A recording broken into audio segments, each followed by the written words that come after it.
What is going on, everybody? How we doing? Thursday evening, training camp underway. And I know everybody's tuning in to hear me and Fisk talk about the guy in the screen, which is Daniel Jones. Fisk was kind enough to come on here after I I didn't text him, but I went on his video. I instant messaged him on Twitter. So let's talk about Daniel Jones. Let's talk about it. Because obviously Fisk didn't like the things that I had to say. And I said, well, let's straighten it out. So he was kind enough to oblige and come on tonight. So shout out to him. You can subscribe to Fisk Vegas. Link is in the description. First thing there. Subscribe to the man. He's good people. We just don't see eye to eye on this. So he told me to go first, so I'm going to go first. Fisk, just let him know you're in the house. Hey, what's good, y'all? It's the hardest voice of sports. Fisk Vegas on Madddog channel. You know what I'm saying? It's been too long, man. I'm just happy to be here. We're going to iron this out like men. But at the end of the day, we in Madddog cool. You know what I'm saying? But we going to have it out. But, you know, everybody, it's all good. That's right. That's right. As Fisk would say, let's rock. Exactly. All right. So this is here is my stance on Daniel Jones. No, Fisk didn't like the Jonestown thing. Now, the Jonestown thing had nothing to do with Fisk or Cop Pizzle or anybody that supports Daniel Jones. What it had to do with is those that worship him. Fisk, you weren't texting me. I mean, you got my number. Other people don't, but you got my number. You weren't texting me or IMing me or DMing me or in my live stream or in my chat. Where's the video, Madddog? You had a good practice. Where's the video? Where's the video? I mean, I have a screenshot it out on Instagram. Guys like, oh, but where's Madddog's video? It must have been too positive. So that's what that is. When I talk about Jonestown and the cult of Daniel Jones, first and foremost, the cult is a small group of people. It's not a big group of people. Comparatively to the world's population, cults are a small group of people that they believe very strongly in a person. And no matter how many facts and no matter how many things you tell them that's wrong, they will just blindly follow their leader. It don't matter. You can't change your mind. They don't want to hear anything from anything.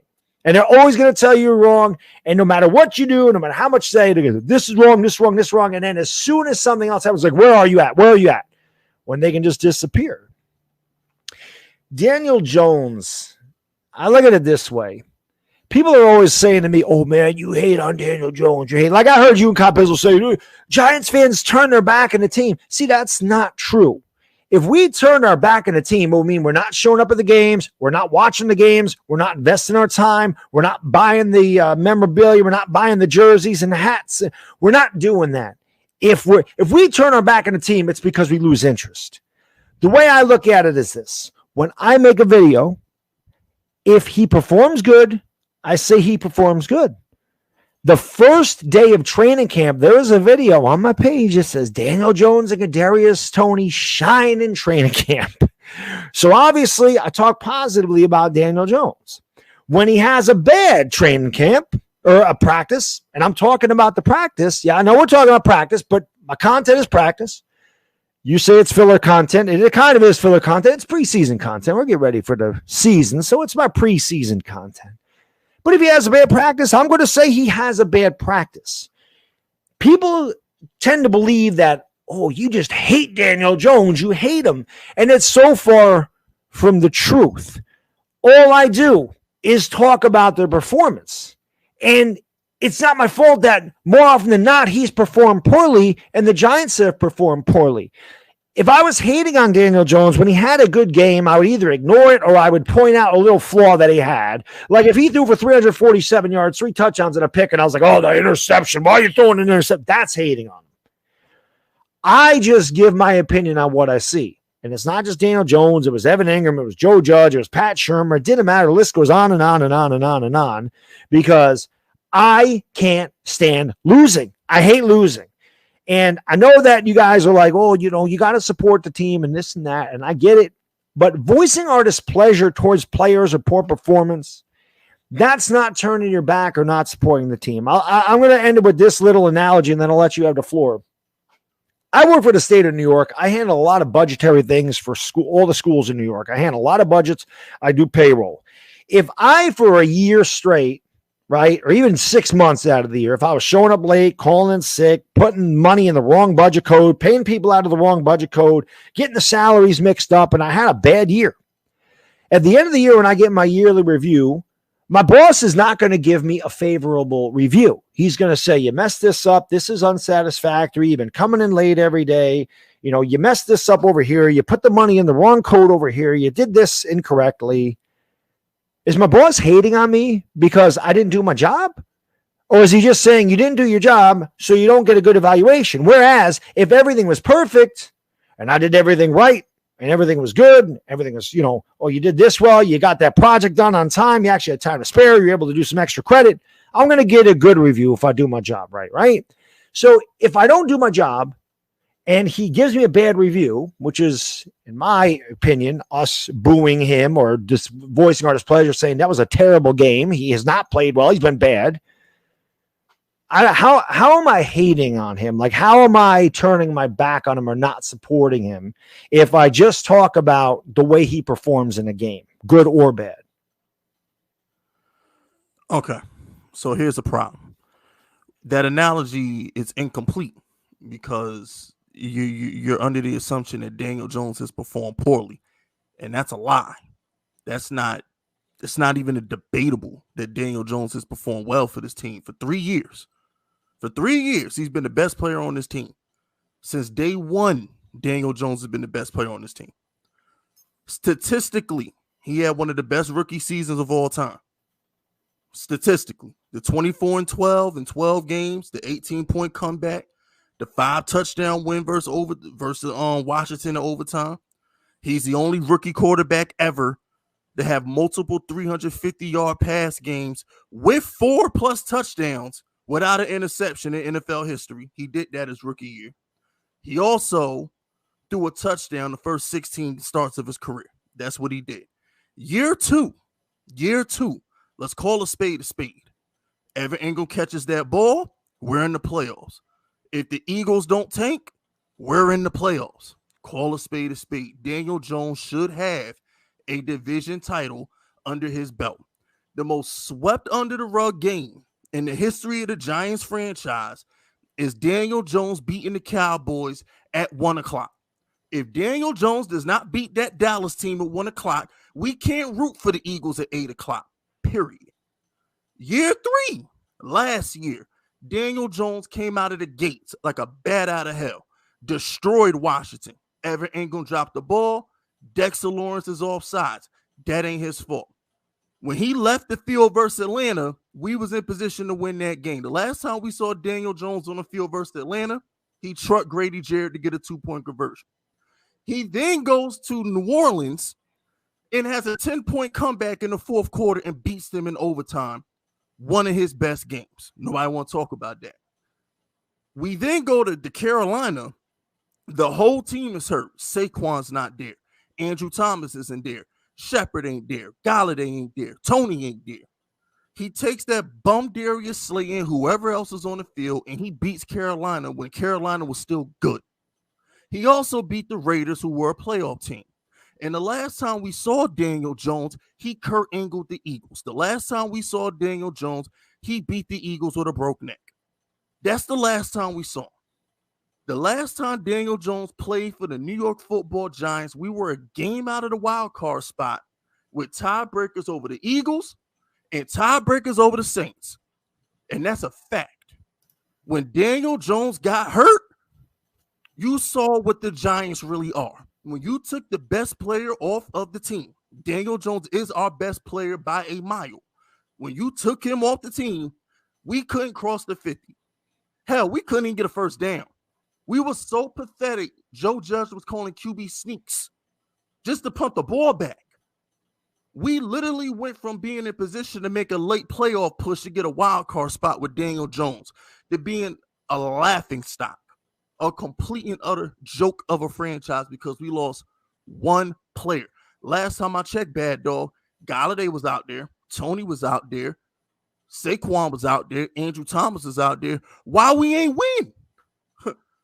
Daniel Jones was the only person missing down the stretch last year, and we didn't do nothing. I saw the Ravens win with a backup. I saw the Cardinals win with a backup. Why we can't win with a backup?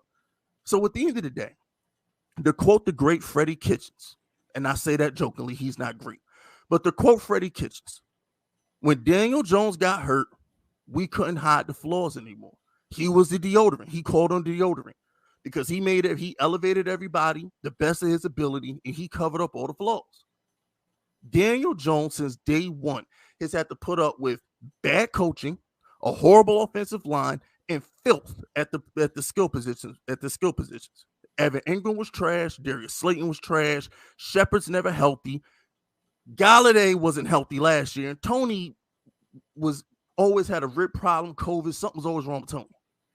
Daniel Jones has literally been the reason we have won every single stinking game the last 3 years, with the exception of that Seattle game.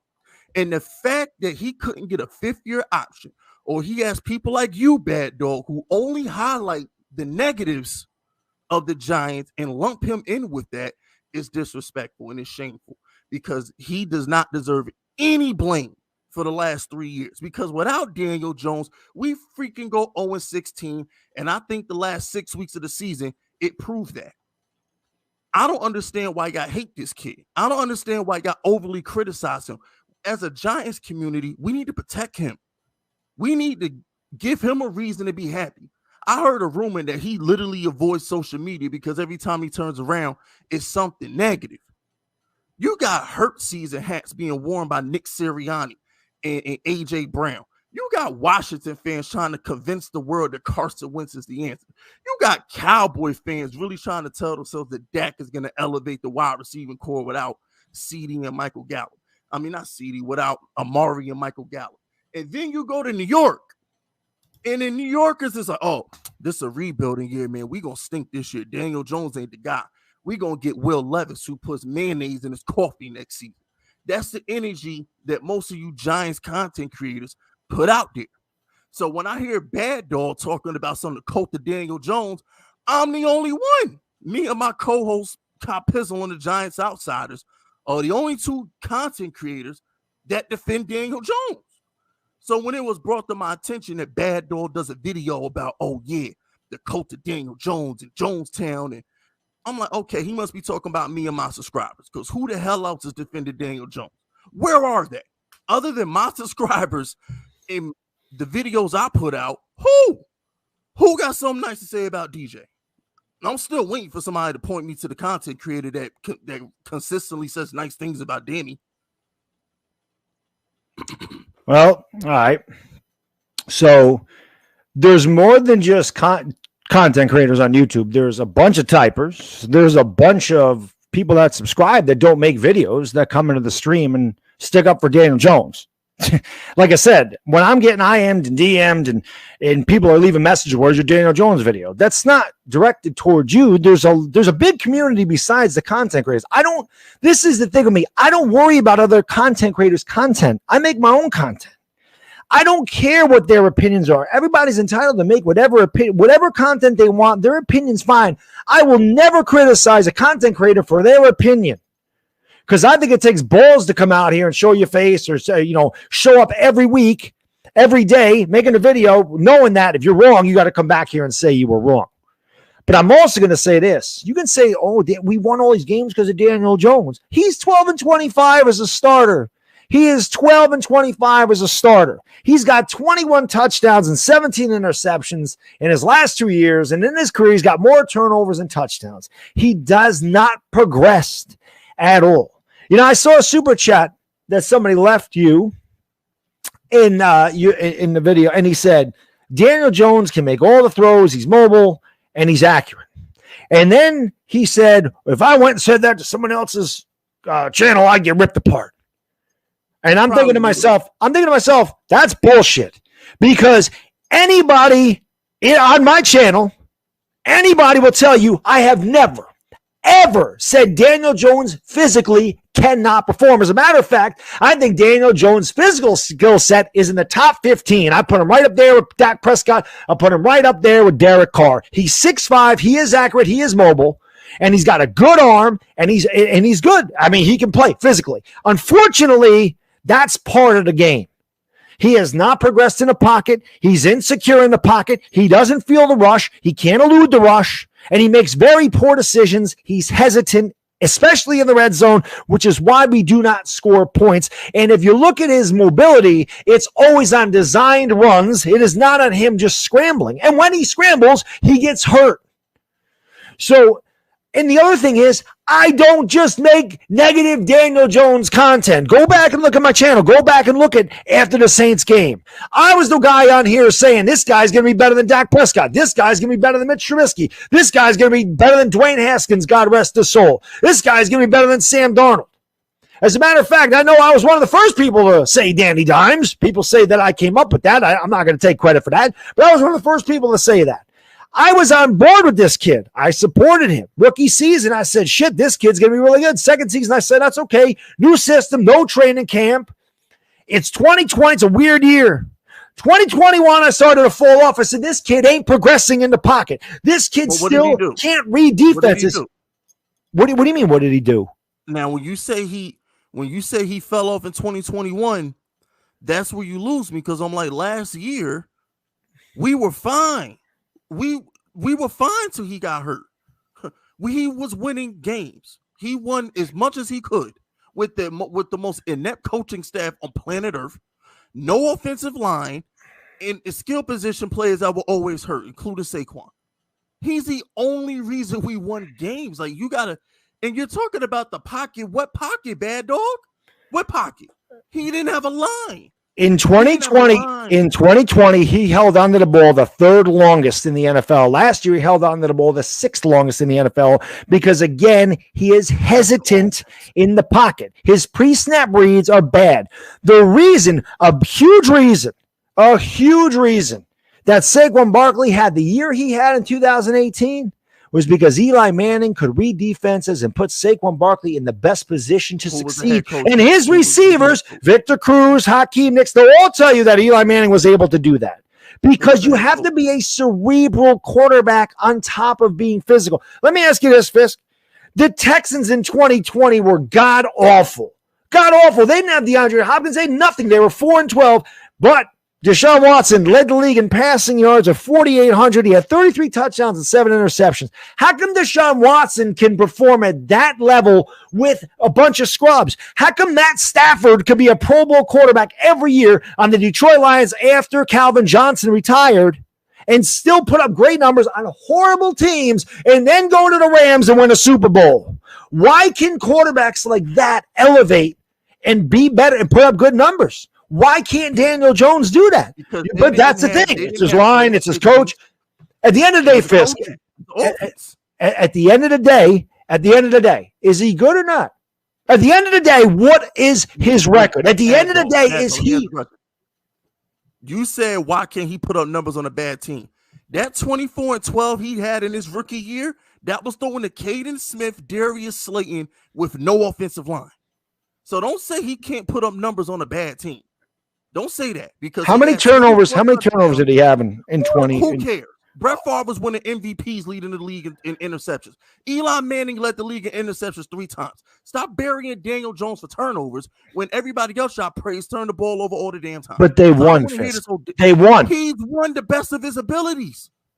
If Daniel Jones wasn't the quarterback of this team, we would be habitually 0-16 to 2-14. It showed. When Daniel Jones, here's my thing, all you Daniel Jones people who say he hasn't progressed and Daniel Jones is this, he's that, he's this, he's that. Why didn't we get better when he got hurt? Why did we get significantly worse? If this was baseball, they had this thing called wins above replacement. It almost won Mike Trout with MVP over Miguel Cabrera, and he won a triple count. It's called wins above replacement. Daniel Jones literally is that much. He elevated this sorry offense that much that it looked competent when he was there. Let that sink in. Daniel Jones got hurt and bad, though. We couldn't get first downs. Forget crossing the 50, my friend. We couldn't get first downs without Daniel Jones. Nobody talks about that. Why doesn't anybody bring that up? It's the cool thing to do is bury Daniel Jones. Nobody talks about how he beat the Saints. Nobody wants to talk about how he beat the Raiders. Nobody wants to talk about how he's owned the Eagles since he's got to the team, some Eli Manning couldn't do. Nobody points out the good in what he does. They focus on these fake criticisms of him that don't exist. He doesn't have an offensive line. How are you going to criticize this kid for being in a pocket, holding on to the ball too long, when any other quarterback would be running for their lives and throwing 50,000 picks a game? Daniel Jones has no offensive line, and he still stands tall in that pocket and tries to deliver a strike. That ball he threw to Darius Slayton, he got decapitated on that ball. He stood tall in the pocket and delivered a strike to that man, and he dropped it. That ain't DJ's fault. Daniel Jones, when we have needed this boy to show up, he showed up every time. He showed up versus the Eagles in Washington and Dallas in those division games. He showed up versus the Saints. He showed up versus the Raiders. By the way, 2020, he had one of the best 2-minute drives of his career versus the Bucs. Remember, he got the ball back on like the 10-yard line. He drove down, got a touchdown, and they called back the 2-point conversion on Daniel Jones. People don't talk about that. Daniel Jones has been pouring perfume on a pig since he's got to this sorry-ass franchise. The Giants, since that boat trip, have been the worst franchise in the NFL. The Jaguars have a better winning record. The Browns with 0-16 and still have a better record than the Giants. We have been poverty since that boat trip. The only good thing about us is Daniel Jones.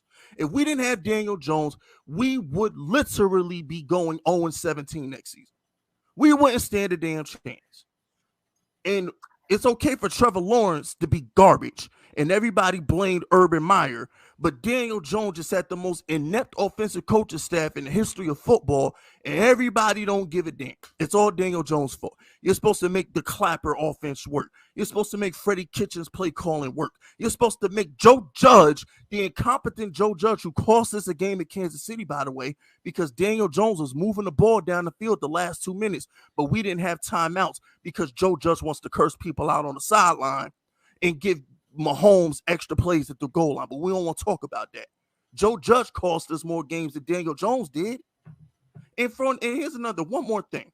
Giants fans got some nerve to criticize Daniel Jones when Eli Manning would have been under 500 for his career if Daniel Jones didn't turn his ankle in Lambeau.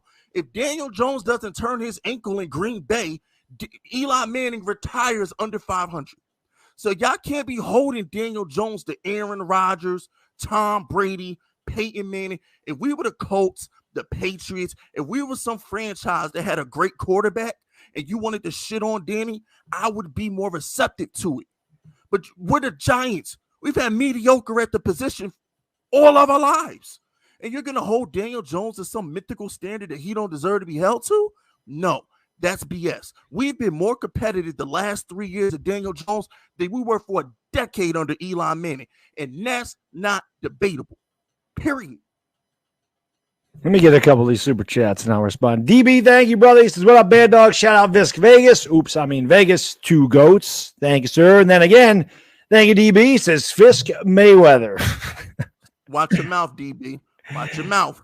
Sam Borowski, thank you, brother. I says, I love Madddog, but mad respect for what Fisk Vegas is saying. Don't sleep on DJ. Let's see. There's a couple more. I don't know how people hold these things up. John, man, thank you, brother. Appreciate it. He says, great debate, guys. Respect to both of you. I hope DJ can play well this season and we could get some wins. That is really the goal, is the Giants got to win some damn games. That's why everybody's so pissed off. But again, I'm going to respond to this. Let me just make sure I didn't miss one here. When they say they hope Daniel plays well, like, he's always played well. The question is, can Brian Daboll's offense get the best out of his talent? This ain't the NBA where you could just be your best and win games. No, you need a good coaching staff. You just do. Yeah. And I think Daniel Jones has finally got that. But my bad dog. Go ahead. Peace and love. Thank you, brother. He says, if you're so down on DJ, who's the replacement for him? I don't know. We might find out next year. If DJ is so great, how come Brian Daboll and Joe Shane didn't go, we're picking up the 5th-year option and bringing him back? How come they don't have faith in him? I mean, why don't they bring him back? Of course, we're not going to win. Mike Glennon and Jake Fromm. People actually thought Jake Fromm was going to be good. I don't know what the hell they were smoking. I knew Jake Fromm sucked. I watched him play at Georgia. He was terrible. I hold that. I try to be optimistic. I did. I tried to be optimistic on him. I tried. Mark, thank you, brother. What up, Madddog? What up, Fisk? What up, Mark? What's how good, you doing? Man? What's good, Mark? Here's the difference. Number one, Eli Manning won games. Eli Manning, when he went 11-5 his first full year and won the division. I'm talking about from post 2011. He had 5 double-digit losing seasons. But go ahead. Yeah, he had 5 double-digit losing seasons, but in 2014, 2015, the man had the best statistical seasons of his career.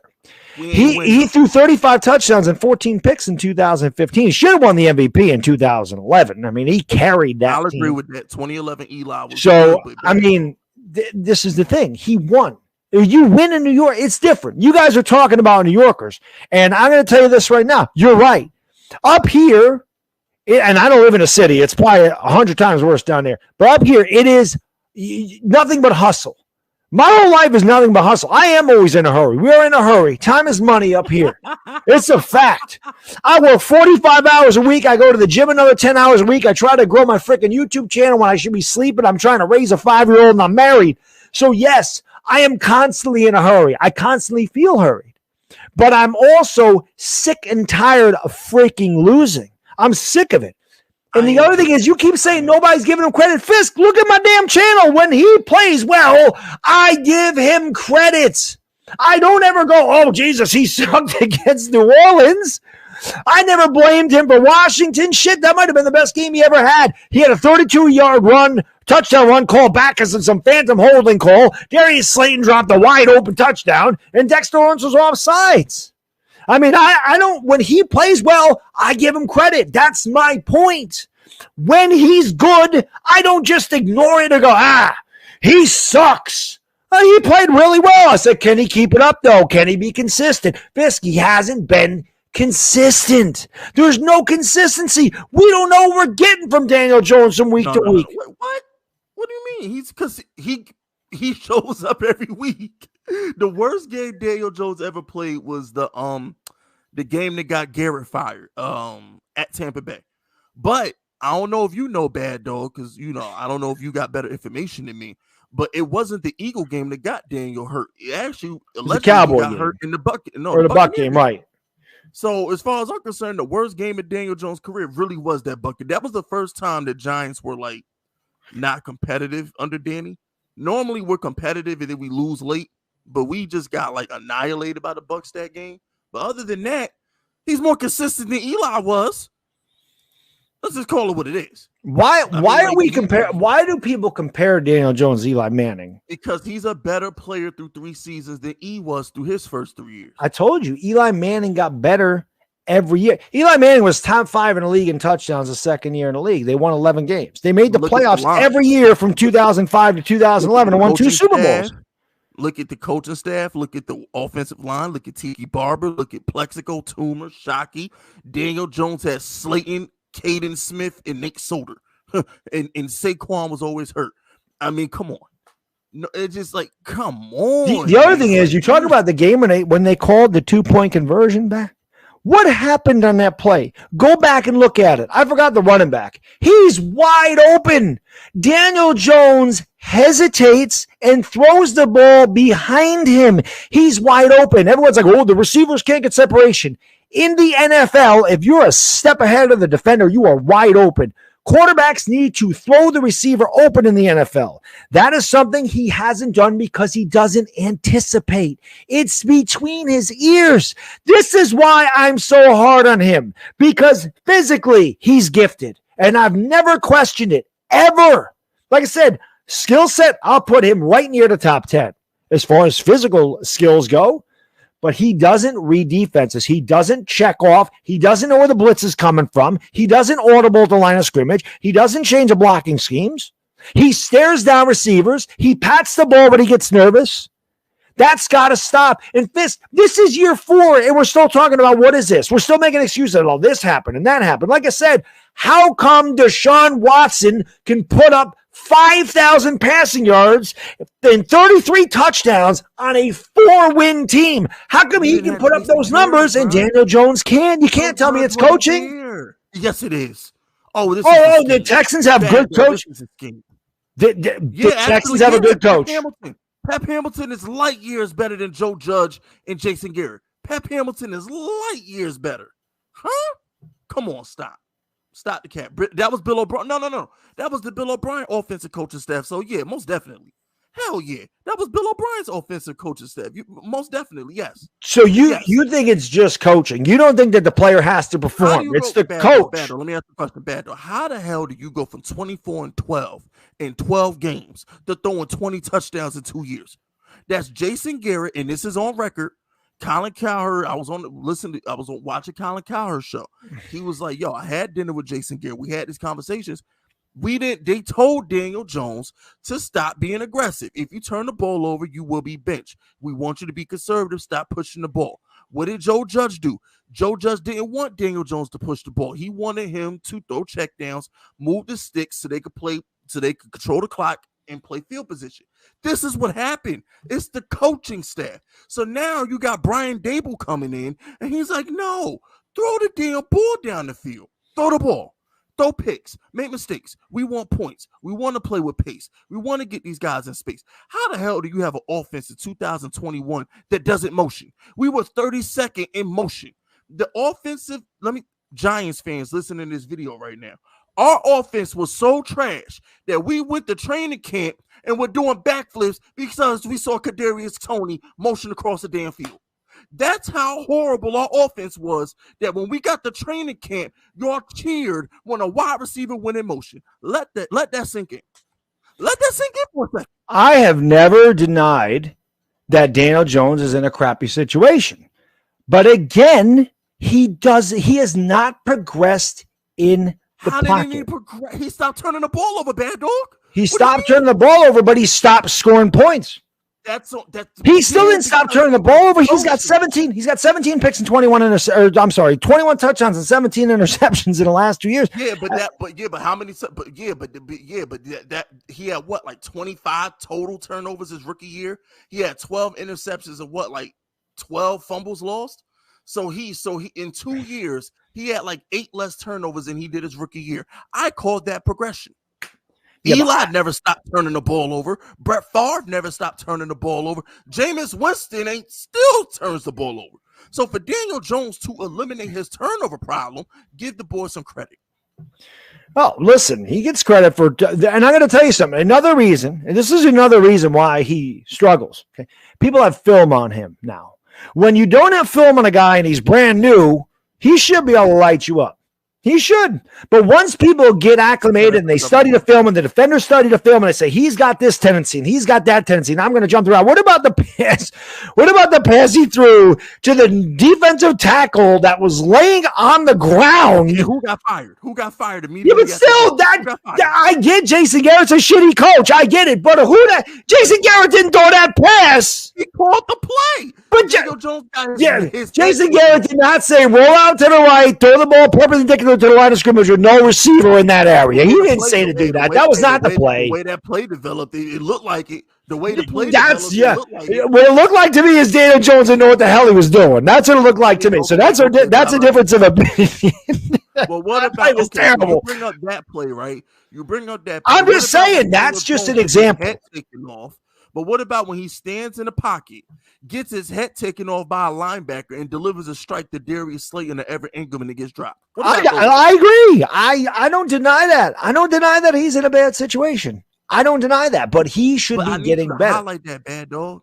Let me tell you something. Fisk, every quarterback in the league should be doing that. You're an NFL quarterback. You're supposed to stand in there, take a hit, and deliver. That is his job. That's his job. Do that, though. A lot of them don't sit in the pocket to take those hits. He's very Andrew Luckish, and I give him credit for that. A lot of these quarterbacks, they run around, they get the ball out there. Mitchell Trubisky looks petrified when he gets blitzed. Jared Goff looks petrified when he gets blitzed. Tom Brady looks petrified when he's getting hit. Daniel Jones will stand tall. Okay, hurry up, Slayton. Hurry up, Slayton. Please hurry up, Slayton. Oh, damn, I got hit. Let me get that look. Bro. let me get to a couple of these real quick. Dashy, thank you for the super chat. He says, no pineapple on a pizza. Fisk, what's your take on pineapple on a pizza? I mean, I really don't care. I mean, I know you Italians can't stand it. Yeah, I know y'all can't stand it. Me personally, you know what I'm saying? I mean, I'm never gonna have pineapple on my pizza, but I mean, look, I just know I know you Italians can't stand it. Me, I'm like, hey, it is what it is. Yeah. I'm not eating it. I'm not putting pineapple on cheese and sauce. It's not happening. All right, Fist just scored big time points over here. He needed them. Yeah, it's disgusting. It's really disgusting. He just scored big time points. He just scored big time points in the Italian community. Get back, thank you for the super chat. He says Fisk Vegas is officially on drugs. Ash, watch your mouth, Ash. I'm gonna see you on my channel tomorrow. Watch your mouth, Ash. Chef Oz, thank you, brother. He says, how dare you slander Caden Smith, Fisk? Chef every week would bet that that Caden Smith would score the first touchdown for the Giants. That was his guy. He said he was our secret weapon. The coaches were terrible. He had Joe effing Judge, boys. That's my point. That's what I've been trying to say. It's like, how do you go from, all right, Shermer was a lot of things, but damn it, he knew how to coach offense. And I'm just sitting back like, okay, Shermer's an Andy Reid guy. Daniel Jones looked real good under that Andy Reid-esque offense. And now we got Mike Kafka, who was a pass game coordinator in Kansas City. Now we got Brian Dable, who was drawing up all those crazy Stephon Diggs plays. Daniel Jones will ball next season, and a lot of y'all going to have to eat y'all work. See, this is the thing. I want to be wrong about it. I don't, and that's what brings it back. This is my original point, Fisk. Again, tell me when Daniel Jones has played well, tell me when I haven't given him credit. Tell me when I haven't given him credit. Tell me when no. This was my entire point about when I talk about Daniel Jones, I only talk about the performance that I see, whether that's training camp, and I'm talking about the day of camp. If he has a bad day, I say he has a bad day. I've had 2 videos and saying he struggled, and I've had 2 videos saying he was great. So I don't differentiate. I don't just focus on the negative. Unfortunately for Daniel Jones, there has been a lot more lowlights in his career than highlights. But so when they're losing and he hasn't played well, and I do a post-game video and he's the quarterback of the Giants, yes, I'm going to say he played like shit. He sucked. How much of it's his fault, though? But it doesn't matter. A lot of this ain't his fault. See, this is my thing. It doesn't matter. It is his fault. He is part of it. You can't blame everything around him and not give him any blame. You can't. Okay. The quarterback of a football team is the most focal point. It is the most important position. And maybe they get way too much credit when they win, and maybe they get way too much blame when they lose. But that is the nature of the beast. And that's just the way it is. But like I said, to my original point, I don't just focus on negative aspects of Daniel Jones. I focus on his performance, and I talk about his performance, like I said, whether that's a training camp video, whether that's a preseason game video, whether that's a regular season game video. He plays well. I did not blame him for the loss against Washington. I said he was amazing against the Saints, and I'm pretty sure I even mentioned that. That's why he drives me crazy, because I know that that's there. And I said he played with confidence and he just let the ball go. And if he would just be more decisive in the pocket and be able to feel that rush and just have confidence in his throws, he'd be so much better. Fisk, that is why he drives me mad, because physically he's there. I'm not saying this guy sucks. Jalen Hurts sucks. Okay. That guy's got no mechanics. And I'm about to get to that in a second. He sucks. And of course, listen, I'm going to tell you, they made the playoffs last year. So Eagle fans are riding high. They had a great offseason. Because Daniel Jones got hurt. That's why they made the playoffs. Maybe Jalen Hurts sucks. Jalen Hurts sucks, and they made the playoffs because they had a very weak schedule. But they had a very good offseason. They got another weak schedule this year. But he's terrible. Okay, but what Jalen Hurts does have, and I'll give him credit for it, he has good instincts. So when he knows the pocket's collapsing, he's going to get the hell out of there. If you could combine Jalen Hurts' instincts with Daniel Jones's skill set, you'd have a damn good quarterback. Hurts can't throw. Hurts can't throw deep. Hurts is inaccurate, but he's got. Go back and look at his rookie tape. When his rookie tape, Daniel Jones scrambled out the pocket a lot and made a lot of great throw on the runs. Joe Judge and Garrett did not want him running out the pocket. This is a fact. They wanted him to sit in the pocket, and if it wasn't there, throw the ball away. They didn't want him to run around and make plays. They wanted to run a conservative Dak Prescottian offense. That's what they wanted to do. That's why we ran 4 curls every other freaking play. There was no motion. There was nothing. I mean, it was the Joe Judge. I mean, God bless Mac Jones. God bless him. Well, listen, Joe Judge took I demolished that guy last year. He got more. Listen, Joe Judge got more of my venom than anybody on the Giants. Way more than Daniel Jones, way more than Pat Shermer, because Joe Judge was a damn clown.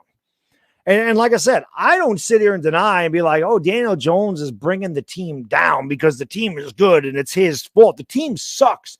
But at the same time, Daniel Jones, like I said, I can't have confidence in a guy that's 12-25. Not yet. Not yet. I want him to prove to me that he can play well on a consistent basis. And hopefully this regime can get it out of him. And you're going to give them all the credit. That's the sad part. So when Daniel I'm not going to give them all the Fisk, I just told you, Daniel Jones physically has all the tools to succeed in the NFL. I'm not going to be given, will they deserve some of the credit? Absolutely, because you just said that Daniel Jones failed because of the coaching staff. So if he succeeds now because of this coaching staff, how are you not going to give the coaching staff credit? You just told me that Deshaun Watson got credit because of Bill O'Brien's offense. Let me ask you a question. Let me ask you an honest question. When after Daniel Jones is done throwing his 35 touchdowns and his 4,500 yards, right? After Daniel Jones is done doing these things next season, because we're going to win the division next year. So after Daniel Jones wins the division, has his 30-plus touchdowns for all that good shit. I hope you're right. When he wants that max contract, Madddog, what's going to be your take? He won't get a max contract. What they're going to do is they'll franchise tag him. For how much again? $35 million, right? Whatever it is. It's still going to be like Kyler Murray just got $46 million, so it's going to be less than what Kyler Murray got. It's going to be less than the going $35 million. It's $35 million. So let me ask you a question, Madddog. So I'm glad you said that because this is what bothers me. So you're going to franchise tag a guy for $35 million when you could have had him on a 5th-year option for $23. It's dumb. It's just not giving him that 5th-year option was just stupid. It was stupid because at that point, you're saying that all this was Danny's fault, and which is a lie because we weren't competitive. We were only competitive because of him. So it's like I'm telling you, Joe Shane is going to regret that because I just know for a fact, I may or may not know somebody close to the situation. He took that personal. And this is going to be very Dak Prescottian when it comes to his contract. He's definitely going to want to feel the love in his contract. Like I said, I know for a fact I may or may not have somebody close to the situation, but he really, really took that person. Getting that 5th year really, really bothered him. Yeah, but you got to remember something. It's not their guy. So again, he hasn't proven he can win. You can say that the reason the Giants won the games is because of him, but they haven't won at a frequency where they can sit there and go, he's definitely the guy, 100%. We know going forward, we want to sign the guy. We're definitely keeping him. They don't know that. They don't know what he's going to be in their system. So they're saying, you know what? We can either wash our hands of this guy or we'll pay him an extra $12 million because the Giants going to have a lot more cap space next year. So instead of committing to him for another year, not knowing what he is, and like I said, in year 4, we're still having this discussion in his 4th year because y'all still having this discussion. You and I are having this discussion right now. No. I'll talk about as far as I'm sold on Daniel Jones. You're not sold on him. I'm sold. I don't have these discussions. I would have extended his ass. So I don't have these problems. Y'all are the ones who aren't sold. He needs to prove something to y'all. Danny has absolutely nothing to prove to me. I'm a Giants fan who sat through a horrible decade of Eli Manning. I'm grateful to have Daniel Jones as my quarterback at this point. I'm conditioned to average quarterback play. So maybe that's why Daniel Jones' play doesn't bother me. Maybe that's why. Maybe because I was so used to my quarterback always losing to the Eagles. How you go from beating Tom Brady in 2 Super Bowls to can't beat Tony Romo and Kirk Cousins for the division. But that's a debate for another day. Hey, maybe it's because I grew up and saw 4 Super Bowls because I've been a fan since 1984. Because I'm an old And bastard. not one great quarterback. We got 4 Super Bowls, not one great quarterback. It don't matter. I saw winning here. The game was different in 1986. Okay, Phil Simms was a very good quarterback, borderline Hall of Fame quarterback. Was he great? No, but back in 86, man, there wasn't a lot of great quarterbacks. You had Marino, Montana, and then kind of everybody else. It was different. The game was different. The game was different when Eli played. Nowadays, it's all about get the ball out quick. Everything's set up for the offense. You can't play defense. You can't, chuck anymore. You can't hand check at the line. You can't do anything anymore on defense. All set up for them to throw the ball. So numbers are way better. You didn't see guys throwing for 67% in 1986. Now it's normal. You got to compare. See, this is the thing I have a problem with. We can't compare Daniel Jones to Eli Manning because Daniel Jones plays for the Giants. You have to compare Daniel Jones to his peers. You have to compare him to the quarterbacks he plays against now. Compare Eli Manning to the quarterbacks he played against in 2005. Compare Phil Simms to the quarterbacks he played against in 1987. I got ulterior motives, Baz, though. I bring up Eli because it bothers me that I got called a fake fan for criticizing him for years. But now when I defend Daniel Jones, I'm delusional. I want y'all to give Daniel Jones the same amount of patience y'all gave Eli Manning. Because y'all sat through losing season after losing season under Eli, and because he won 2 Super Bowls, he walks on water. That's right. Black ass. That's true, though. That is New York. They will love you forever you in here. And New Yorkers want to love their players. They want to. You guys are talking about how Philadelphia Baxter players. Philadelphia fans are exactly like us. They booed Santa Claus. They want to love you. They want to. But if you play poorly, they will crucify you. But here's the difference, though, Bad Dog. Here's the difference. Giants fans, and I get, and this is what irks me with y'all. I get called delusional because I'm not negative. Anytime I say something positive beyond Daniel Jones, I'm still being, he doesn't know what he's talking about. We stink. This is a rebuilding year. How dare him be optimistic and say we could win a division? And then you go over to Eagle content creators like Lord Brunson and Philly 500. Nothing but positivity. They bigging up the team. Nothing but good vibes. You go over to the Washington content creators. They sold on Carson Wentz. Well, he did throw 27 touchdowns. He ain't that bad. They sold on him. They optimistic. They're happy. They can't wait. You go to the Cowboy fans. Man, this is our division to lose. We don't never lose a division. We got Mekhi Parsons. We got CeeDee Lamb. They're optimistic. And then you go to the Giants, and oh my gosh, and we're rebuilding. We stink. Well, we got to get a quarterback next year. It's going to take 5 years for us to be good. Yeah, I ain't saying that. I never said it's going to take 5 years. I'm not saying you. I'm generalizing. I'm not saying you specifically with the 5 years. I'm generalizing. My question to all you people in the comment section who say I'm delusional: why the hell are you watching the team if you already declared that it's a rebuilding year and we suck? Because we're fans. How the hell? But that's the point. You're fans. Be happy. Be optimistic. I don't understand how. I don't know what I'm talking about because I'm excited about the team. Why are y'all so comfortable being miserable? You have a loser's mentality. You have the mind frame of a Browns fan. You have the mentality of a Lions fan. And it bothers me because our peers, other fan bases in our division who laugh at us all get to be happy and enjoy prosperity until they no longer have a chance to prosper, except for the Giants fans who are just supposed to be miserable all year long. It's the same thing that happened with Joe Judge. This is what bothers me with New Yorkers. This is what pisses me off with New Yorkers, and I'm glad I don't live in New York. Y'all hated Aaron Judge for months. Oh, we can't give Aaron Judge all this money. We don't want to end up like Alex Rodriguez and pay him when he stinks in 5 years. We don't want to do that. That mofo started smacking home runs. Now you got mad we didn't pay him. Shut up. It's like New Yorkers always got to see it to believe it. There's this thing called faith. Faith is believing in something you cannot see. Have some faith. Maybe if y'all would have had Aaron Judge's back in the offseason, maybe the front office would have felt compelled to pay him and they wouldn't have been so damn hardballish. But y'all didn't want to pay him because he's 31 years old and y'all didn't want to have another Alex Rodriguez situation. And now you're mad at the front office because he's about to set the home run record. Oh, why you didn't pay him? Why you didn't give him what he wants to? And that's the thing that's going to happen with Daniel Jones. It's like, oh my gosh, Daniel Jones is 30 touchdowns in, and it's Thanksgiving. Oh my goodness, why didn't you pay him? You knew Brian Dable fixed Josh Allen. You knew Mike Kafka came from Kansas City. If you hire these people, they must be good. Why didn't you think they were going to fix Daniel Jones? And that's what bothers me. But those guys came in here, and they're the ones that made the decision not to sign Daniel Jones. They're not them. They're the ones that decided that. As far as Aaron Judge goes, the Yankees offered him a bag. He turned it down. They offered him 8 years for $250 million. He said no, and then they said, we're going to discuss the contract at the end of the year. And he's balling out. He's going to get paid. That's just, let me get some of these real quick. We pay him. Mike, they better pay him. The Yankee fans will revolt. He's an MVP, no doubt. Supporting Fisk supporting small business. Fisk is supporting small business. There you go. Dominic, thank you, brother. Appreciate it. He says, Madddog is fair and has valid points when it comes to DJ. Listen, man, I told you, I just talk about what I see. I see things differently than everybody else.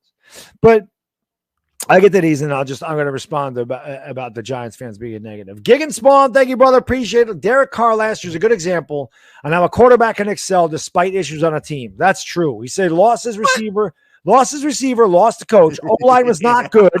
DJ was 4-7, had 10 touchdowns, 7 interceptions, too many excuses. The Raiders did go through a lot of crap last year. Derek Carr, sorry, period. Derek Carr is not good. Don't get me started on Derek Carr. I'd rather have Kirk Cousins, Dak, Jameis. I'll take Carson Wentz over Derek Carr. That guy's trash. But go ahead. No, I'm just saying he did have a lot of stuff there. He did have a lot to overcome. The Raiders in general did last year. It was insane what they went through. Manny, thank you, brother. He says, what up with Jalen Smith? He available? Oh, I don't know. Jalen Smith probably. I don't know why he's not on our team, to be honest with you. He played good for us down the stretch. I don't know why he's not on our team. L.A. King, thank you, brother. He says, I agree with Fisk and Madddog, but I agree with Madddog more because with Jones, him physically can be a top 10 quarterback, but can Daboll get DJ's mentality right? If Daniel Jones ever figures it out in the pocket, he's going to be dangerous. There is no question about this. And I've never denied this. I've never said Daniel Jones stinks because he has a bad arm. Like when I say Jalen Hurts stinks, he stinks. Like he sucks. I don't care. I watched him in Oklahoma. I watched him in Alabama. He's no good. Listen, Lord Brunson's my guy. I love LB. LB is selling merchandise. If I had Jones season hats, Fisk, don't you think I'd be talking about Daniel Jones as God like that? If I was trying to sell you Daniel Jones merchandise, don't you think I'd be pumping him up? He tried to sell us Carson Wentz too. But I'm going to tell you something. I'm going to tell you this too. I go in Philly 500 streams during the game. The Eagle fans absolutely kill Jalen Hurts in there. They kill. You're talking about two content creators. The fans destroy Jalen Hurts. Oh, they come in here. They're like, yeah, Madddog, you're right. Jalen Hurts sucks. I don't know what these guys see him. Jalen Hurts is trash. Jalen Hurts is trash. Yeah, but he's got a great team around him, though. Lord Brunson would never come on your channel and say the Giants are going to win the division. You went on Louis T channel and picked the Eagles. You can't do that, bro. Why? You just can't do that. I'm being honest. Well, I can't be honest. I'm a Giants fan, so I have to say we're going to win the division. Absolutely. You can't pick the Eagles to win the division. No. I don't care if we had. I was gonna say Dwayne Haskins, but R.I.P. God bless it. I don't care. We had Jamarcus Russell, a quarterback.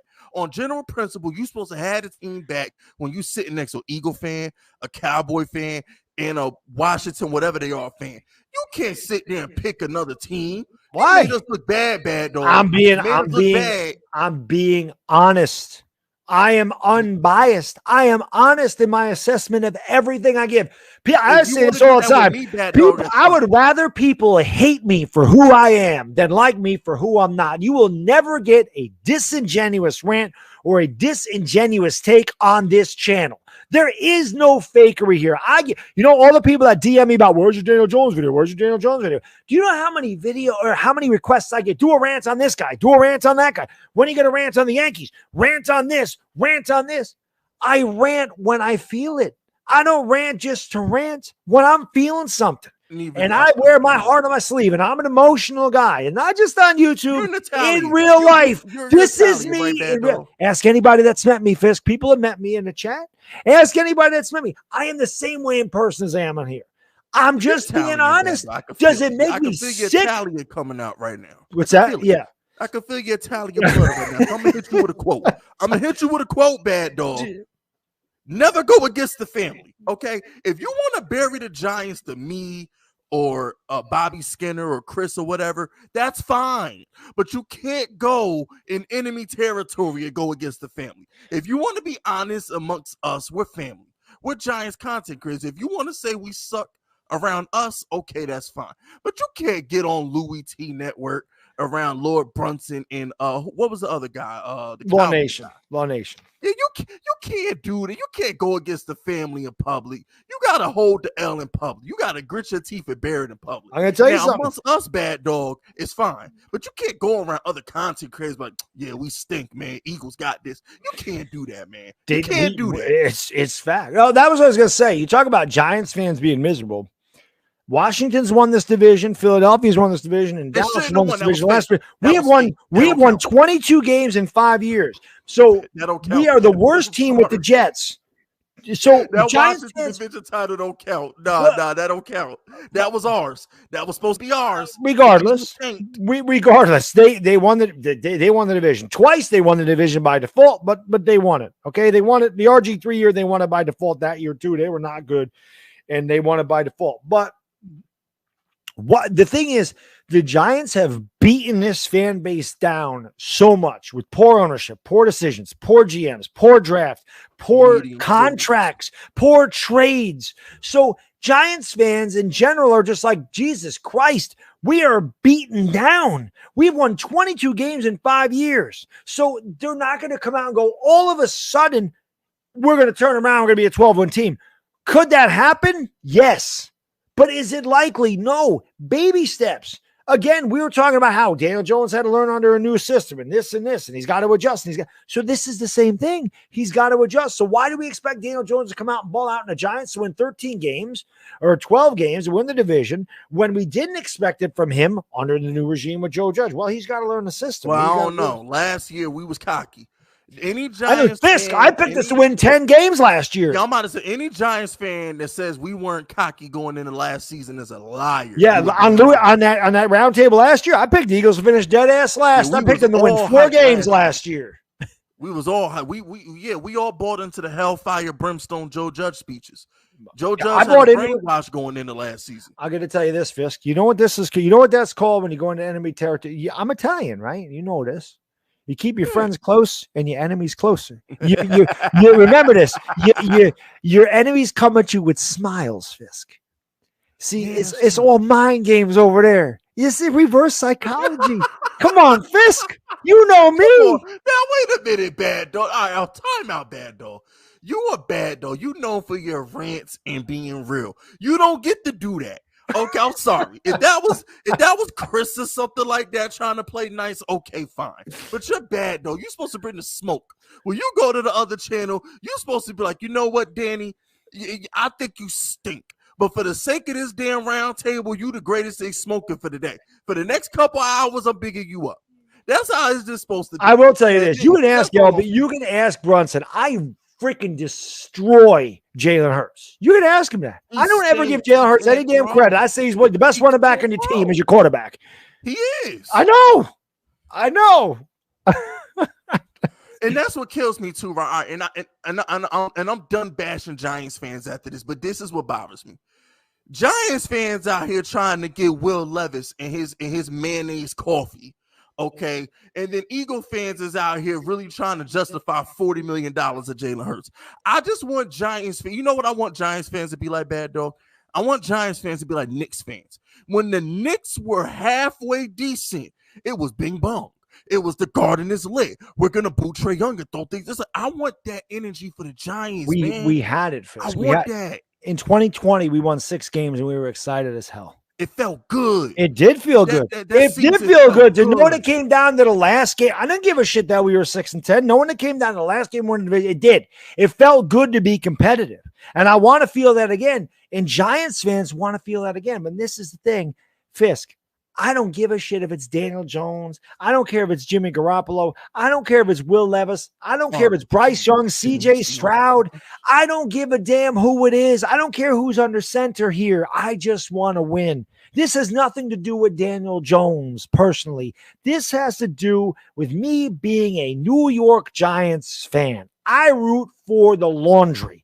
I root for the laundry. I want to win. I don't give a damn who the hell our quarterback is. I don't care how poor or how well he put. Just win. Just win. Did Eli have his ups and downs? Yes. But what Eli had, and you can't, well, maybe you can.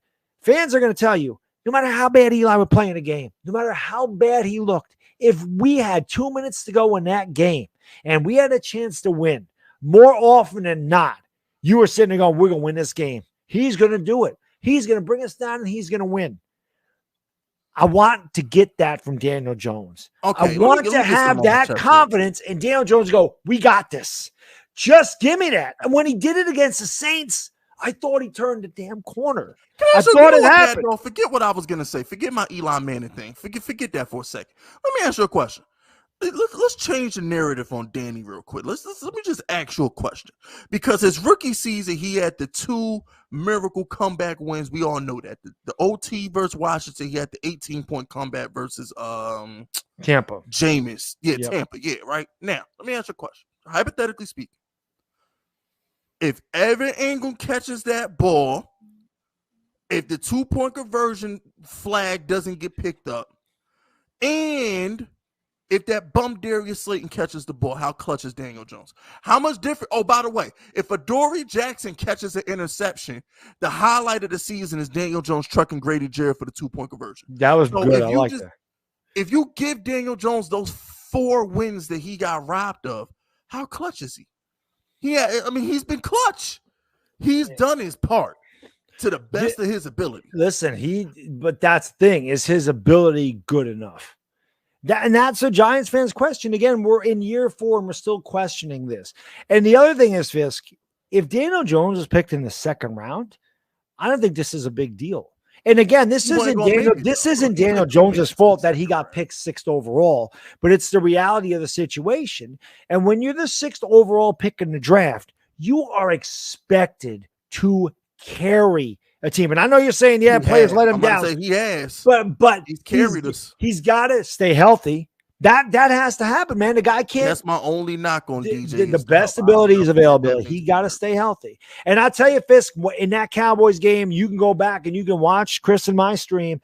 He runs and he lowers his head. And I say right in the game, I go, he's got to stop doing that. He's going to get hurt. He's going to get a concussion. And bam. I don't want him to run at all, to be honest with you. I'm just being honest with you. He's got to learn how to slide. But again, that goes back to instincts.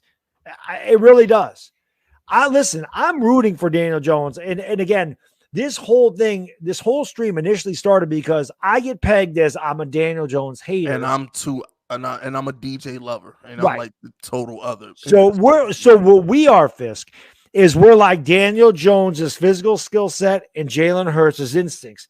We got to come together and find a middle ground where you're not like every time Daniel Jones fails, it's somebody else's fault. And I got to get where, you know what, that wasn't Daniel Jones' fault. He's doing everything that he can, but the guys around him are letting him down. So what is his outlook? What's his outlook? Next season, what you got a stat line looking like next season? I want him to stay healthy. I think Daniel Jones can have a very good season. Is it going to be good enough to give him a fit? He's really going to have to ball out. Really ball out. I'll tell you what, I will, you know what? I will go on record with this. He will have the best season he's had since his rookie season. If he can't, I don't know what to say. He's going to be better than he was the last 2 years. I do have confidence in that. I do feel that. Listen, I wouldn't say I'm not optimistic. I'm not pessimistic. I'm anxious. I want to know what this is. I don't know what this is. Like and I heard you guys talking about Wan'Dale Robinson last night.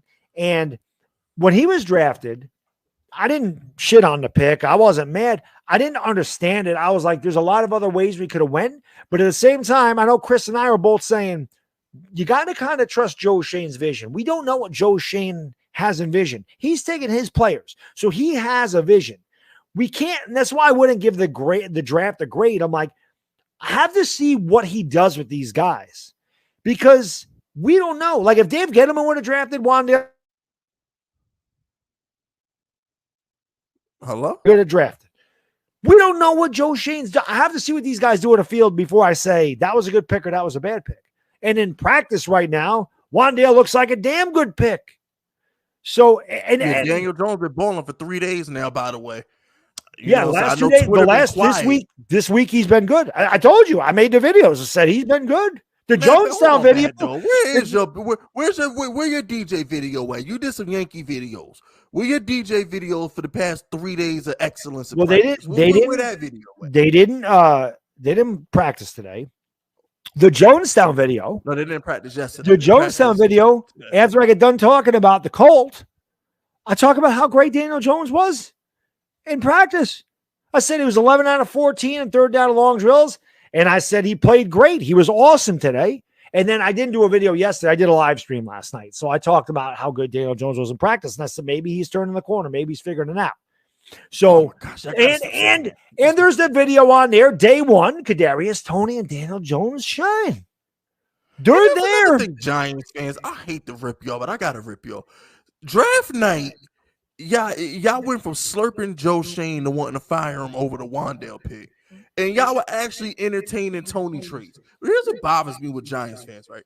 If Kansas City calls about Toney, that he's good enough for the Giants. If the Patriots call about Toney, he's good enough for the Giants. If Green Bay calls about Toney, he's good enough for the Giants. If he's good enough for other organizations who are better than us, that should tell you something. Which brings me to Jimmy G Giants fans and Pat Leonard, that guy. If an organization like the 49ers, who win on a regular basis, trade 3 first-round picks to get rid of Jimmy G, why the hell should we take him? Well, he's not good enough to play on a good team, but y'all think he's going to be good enough to stay the Giants? Y'all hate DJ that bad? Did you see my video on Jimmy Garoppolo? No, I get what you were saying because you came at it from a realistic point of view. No, I said that he's garbage and I don't want him here. It doesn't make sense to bring him in here. He's horrible. Yeah. Horrible. And I tore Pat Leonard up too, saying Daniel Jones is a start unless he gets hurt or the Giants are completely out of it at the end of the year. Daniel Jones is the quarterback.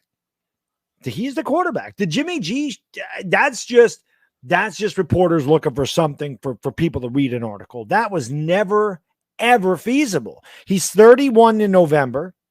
He makes $27 million. Where the hell are we getting the money to pay Jimmy Garoppolo? And I even say in the video, I don't think Jimmy Garoppolo is much better than Daniel Jones if he's better than him at all.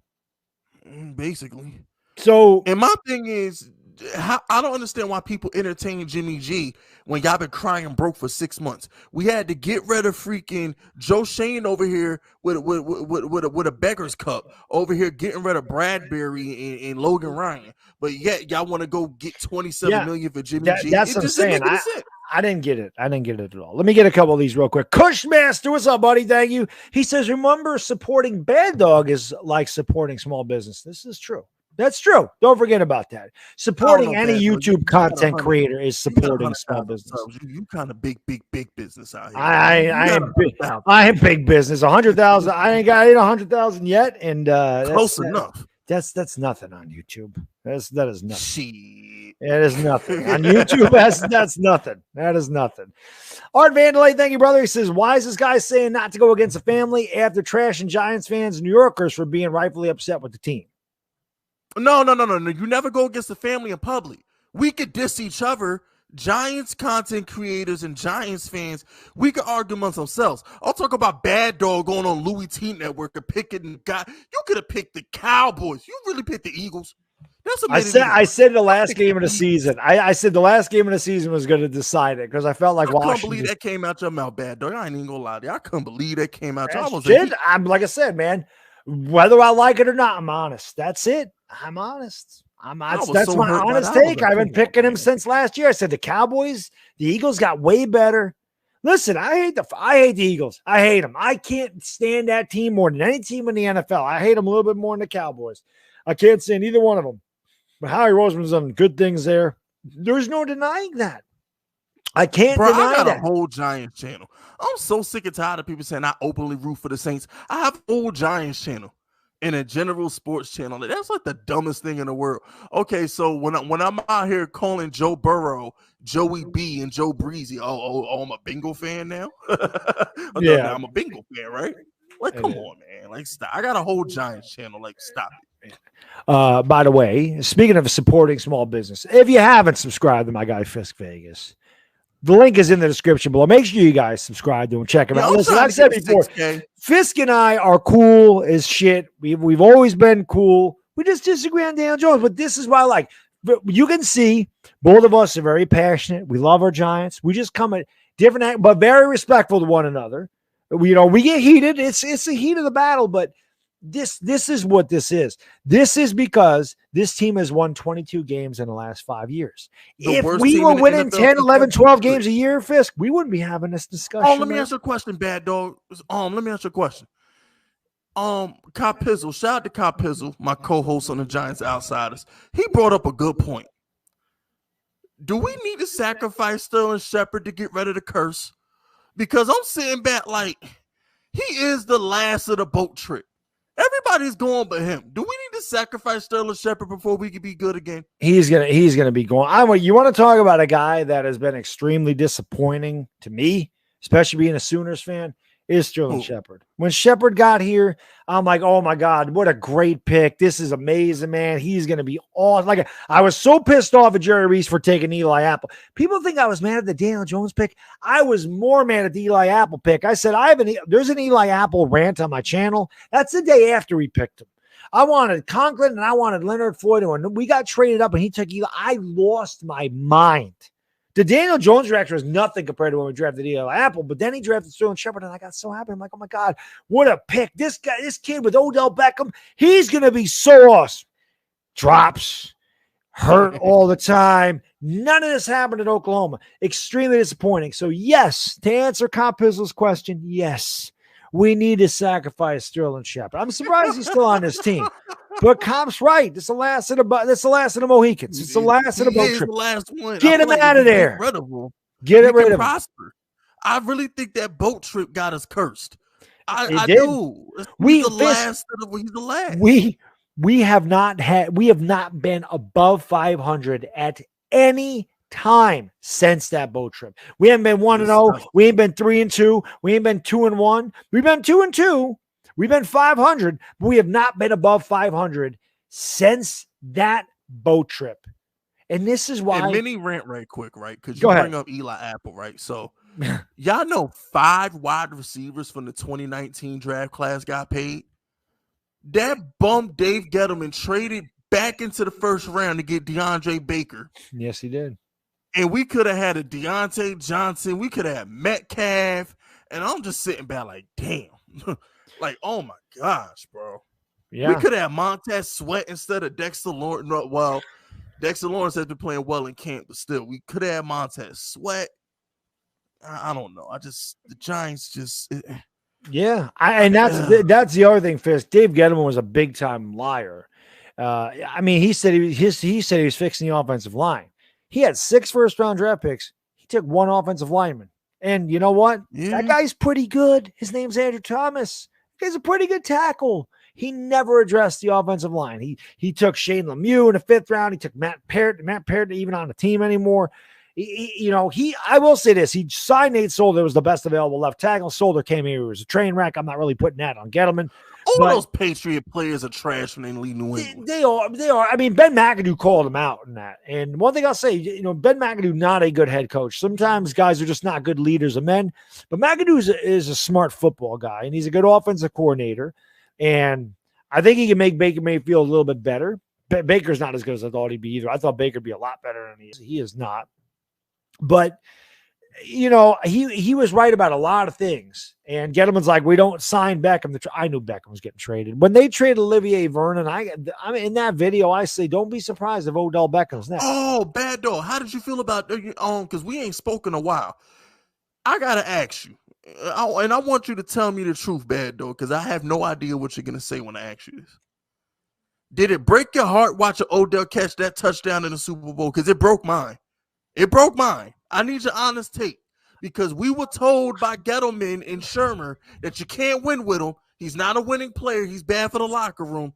Did it break your heart to see him catch that touchdown in the Super Bowl? I know. I was happy for him. I was happy for Beckham. I was sad that he got hurt. I was heartbroken that he got hurt. That brought tears back. This is the thing. I root for the laundry, but when these guys leave, I'm never going to root against them. It's not like Beckham was at Brown. I'm like, oh, the hell with Odell Beckham. I wish Beckham nothing but the best. Unless they go to like the Eagles or the Cowboys.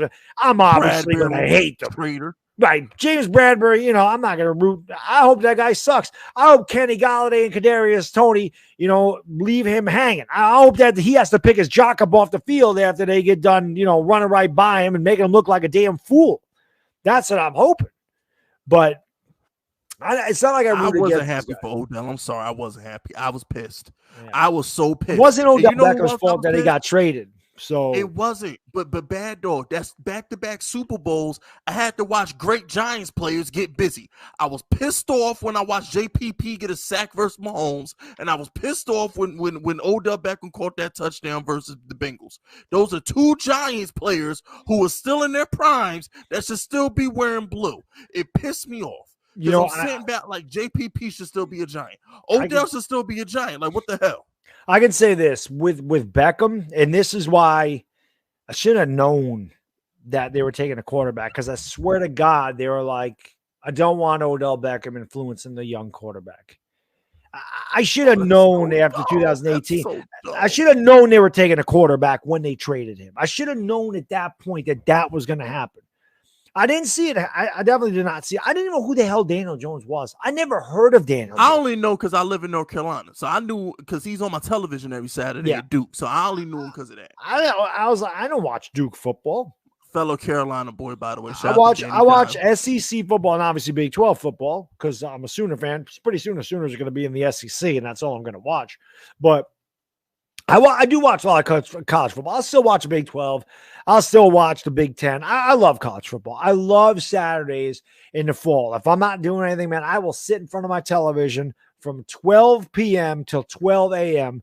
betting and watching college football. I love it. I love college football. I love the product. Hold on, time out. Your boy, diehard Giants fan. He's a mod of your chat. Yes. We just paid Odell Beckham $90 million. What do you mean we weren't in position to keep him? We paid him. We had to eat his cap hit for 2 years, even though he wasn't on the team. Yeah, I think why they did that. The reason I think they signed him, and I've said this before, was because if he was going to be a free agent, the Giants would have had no leverage. So they gave him that contract, knowing when they traded him, that team was going to have control of him for the next 4 years. I'm almost positive that's why they did it. But we ran out of cap space, and I do think that was part. But Gettleman screwed everything up. I mean, Gettleman screwed the cap up. Everything. How the hell are you going to take over for a team that was 3-13 in a horrible cap situation, and then when you leave 4 years later, it's worse? How is it worse than that? Horrible. Horrible. He was terrible. Horrible. He was horrible. And then what kills me with the Gettleman thing, right? And nobody talks about it. Well, actually, some people talk about it, but what bothered me the most about Gettleman is he hid. At least Joe Shane, you see Joe Shane with Brian Dable like at every press conference. Yeah. That guy Gettleman hid in his office from all the smoke. He just sat in his office at his high tower and said, "This is a team. I'm smarter than you. Yep. It is what it is." And I'm just like Jesus Christ, like, oh my God. I think the fact that we have a young, innovative mind at the GM position, I think that's going to help. And I also love, I tell you, Fisk, and I don't know your opinion on this, but I loved the addition of Brandon Brown. I thought that because he had a lot to do with the Eagles rebuilding that team so fast and getting a really good offensive line in there. And I really think that was underrated. And I also think John Mara, you can see him stepping back and giving Joe Shane the autonomy when they demote Chris Mara and he fires two scouts. Definitely this is why, again, I'm not going to be It's hard to be optimistic. We won 22 games in 5 years, and I got my hopes up last year, and they smashed me. So for me, I guess it's more I'm kind of walking on eggshells. I don't want to get my hopes up, but it's the beginning of the year, and I always feel like we can compete every week. No matter how bad we are, I always feel like we're going to win when we get to the game. That's just the way I am, reality or not. I'm like, we can do this. And then a lot of times I get a bash in my face. We lose 34-7. Fans, not Eagle fans. The front office. What's his name? Howie Roseman's still mad. We got Brandon Brown. They still salty.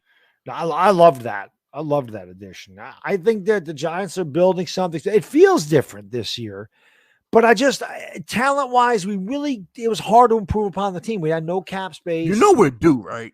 I know we're due. We're due. Shit, I hope, man, I just want to be healthy, Fisk.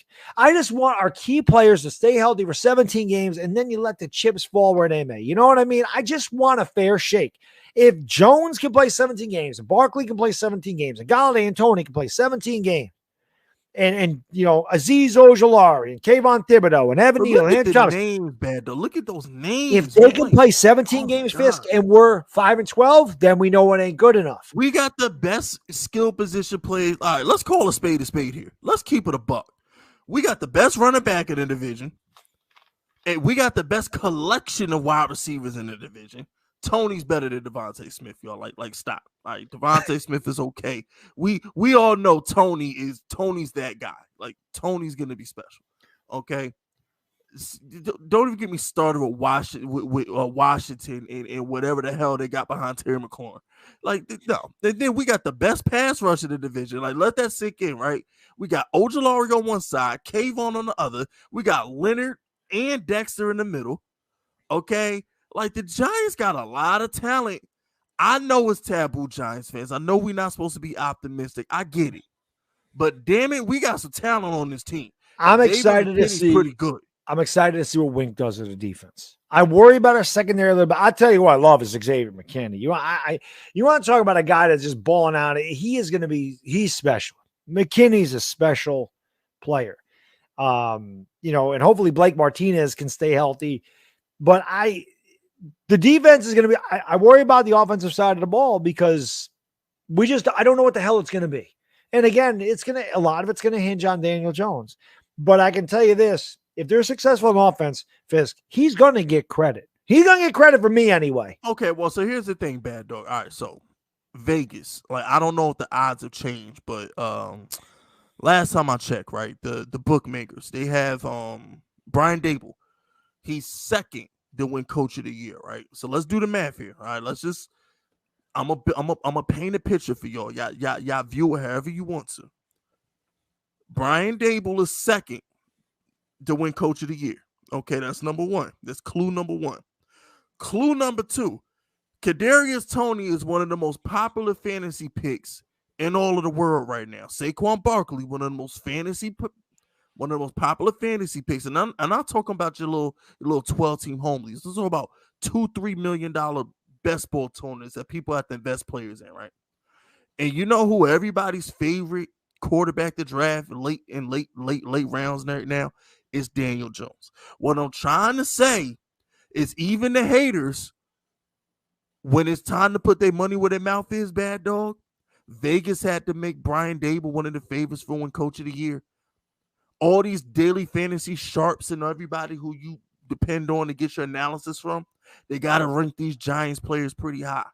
So what I'm trying to say is I might be one of the few people in the Giants community big enough the Giants, but a lot of people are investing a lot of big money in the Giants.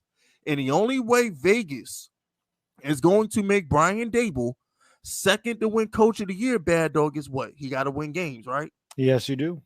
And the only way he going to win games is if Daniel Jones does what? They all got to do well, but yes, it'll hinge on. I think it's going to be a Sean. This has Sean McVay, Jared Goff written all over it.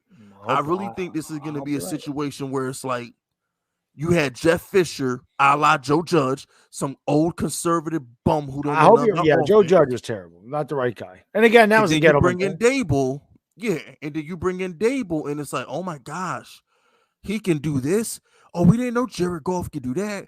Oh, we didn't know Daniel Jones could do that. And then you got the head coach that brings the best out of him.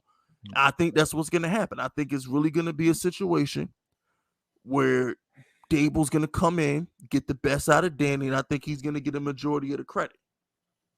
Well, speaking of McVay, let's get a couple of these. Dennis, thank you, brother. I appreciate the super chat. He says, Papa Den here from Dinger City, the #1 Mario baseball channel.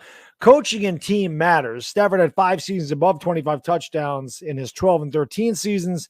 Year 1 with a good team of McVay, dude throws 41. Calvin Johnson. That definitely helped. It helped a lot. And they drafted wide receivers every freaking year. For years. But that's what coaching matters, though, because coaching does matter. He never won in Detroit. I am not saying that coaching does not matter. Coaching absolutely matters. That's why last year Joe Judge took the brunt of everything that I gave. Daniel Jones took some of it. Evan Ingram took some of it. But Joe Judge, I always say to Giants fans jokingly, I'm like, you can thank me for Joe Judge getting fired. Because I said I pushed that guy over the edge when he had that 11-minute rant. I said when he used the term clown show, I go, oh, he watches. He watches because I said that the Giants are a circus and Joe Judge is the head clown. This is a clown show organization. And he had that rant. He's like, this ain't some clown show organization. Yeah. So Giants fans, you're welcome. And now we got Brian Dable. So it's good to go. LA Yankee King, thank you, brother. He says if San Francisco is given 3 first-round picks to take Jimmy G, San Francisco can have Jones and one of Galladay, Williams, or Jackson to give us 2023, 2025, and 2027 first. Thoughts? No. Absolutely not. Because y'all can say what you want about Daniel Jones. Some of these quarterbacks are trash. Justin Fields ain't look good. Trevor Lawrence ain't look too good. At least Daniel Jones is competent. That boy Trevor Lawrence, Jesus. Oh my gosh. No, absolutely not. No. The one thing I'll say about Jimmy Garoppolo, and again, the only thing that makes sense when you talk about Garoppolo coming in, the only way Garoppolo will be a Giant would be next year. If Daniel Jones doesn't play well and the Giants don't play well, they're obviously not going to bring him back here. Garoppolo is a free agent at the end of the year. And if the Giants, say the Giants are 6-11, Daniel Jones don't have a good year, but we're picking like 13th and they can't get the quarterback that they want. Like they can't trade up. They can't get him or they're all gone. At that point, maybe they're like, we'll bring in Jimmy Garoppolo as a stopgap and we'll figure out the quarterback situation down the road. That's the only way he becomes a Giant. But God, 3 first-rounders to take Jimmy G, knowing that he's a free agent at the end of the year. See, that's tough because we don't know that Daniel Jones is going to be back here, and Jimmy G could also be gone, but you would have 3 first-round picks. I have a rule. All right, that's tough. I mean, that's a tough predicament. You'd have to think about that for the simple fact that you don't know that Jones is coming back here, and Garoppolo would be a free agent at the end of the year, so you're not committed to him either. And you'd end up with 3 first-round picks, and you'd end up being able to pick a quarterback next year because you'd have 2 first-round picks. You'd have San Fran and you'd have our own. Then they could get the quarterback, and they'd have 2 future firsts. So that's something you have to think about. That is a lot of draft capital. Here's the thing, right? If Daniel Jones, all right, let me ask you a question. Let me see. If Daniel Jones is good, would you trade him for 3 first-round picks? Well, I mean, he'd have to be great. No, not even great. If he's good, like if Daniel Jones is, if he's Dak, if he's good, Dak is just good. Yes. If he's Dak Prescott or Kirk Cousins, would you trade him for 3 first-round? Would I take 3 first-round picks for him? I would have to. If he's Kirk Cousins or Dak Prescott, I'd have to. For Kirk Cousins, really?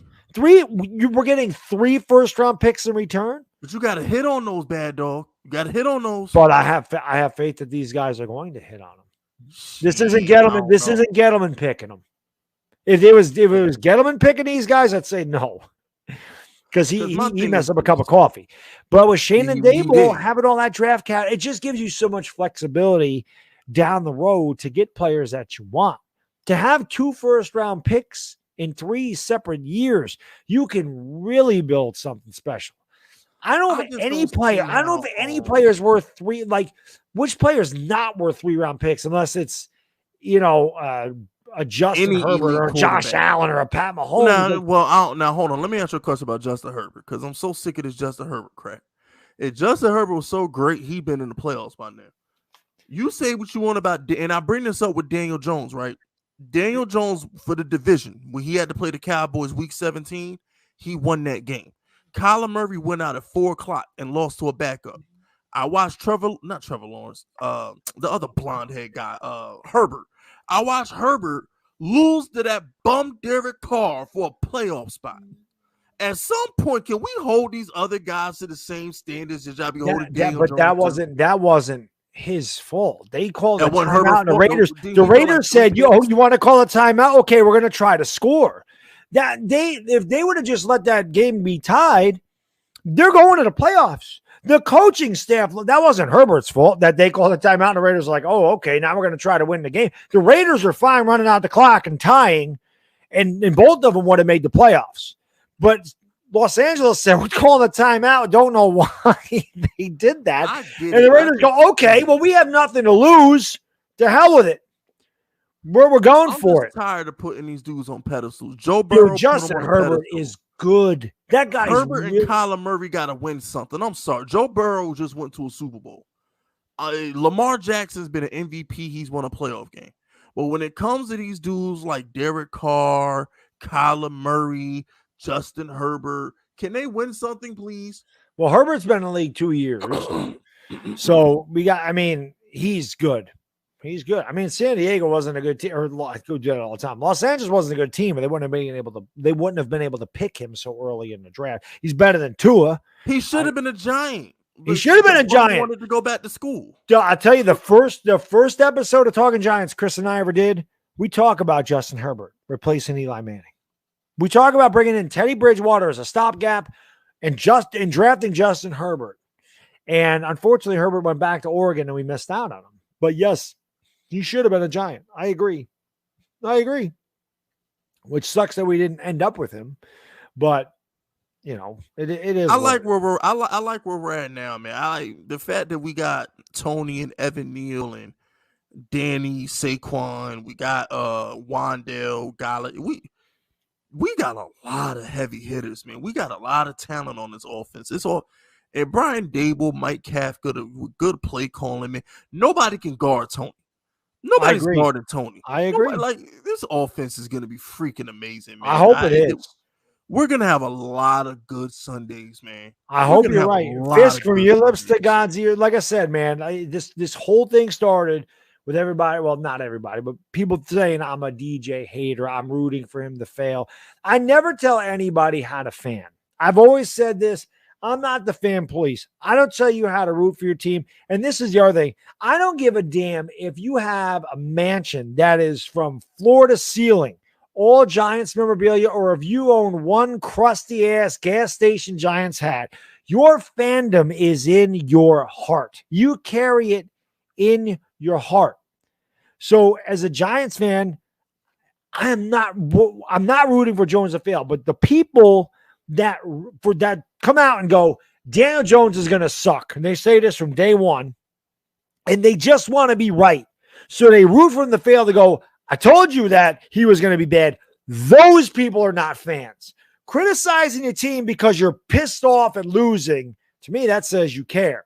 But when you're sitting there rooting for them to lose, so you can go, I told you that was the wrong move, they're not fans.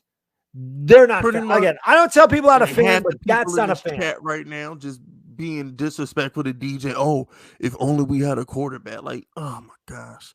And another thing real quick. So check this out, right? It's one of your subscribers been asking me about how I think the NFC East is going to play out. The NFC East will go as followed. Giants will be number 1. Cowboys will be number 2.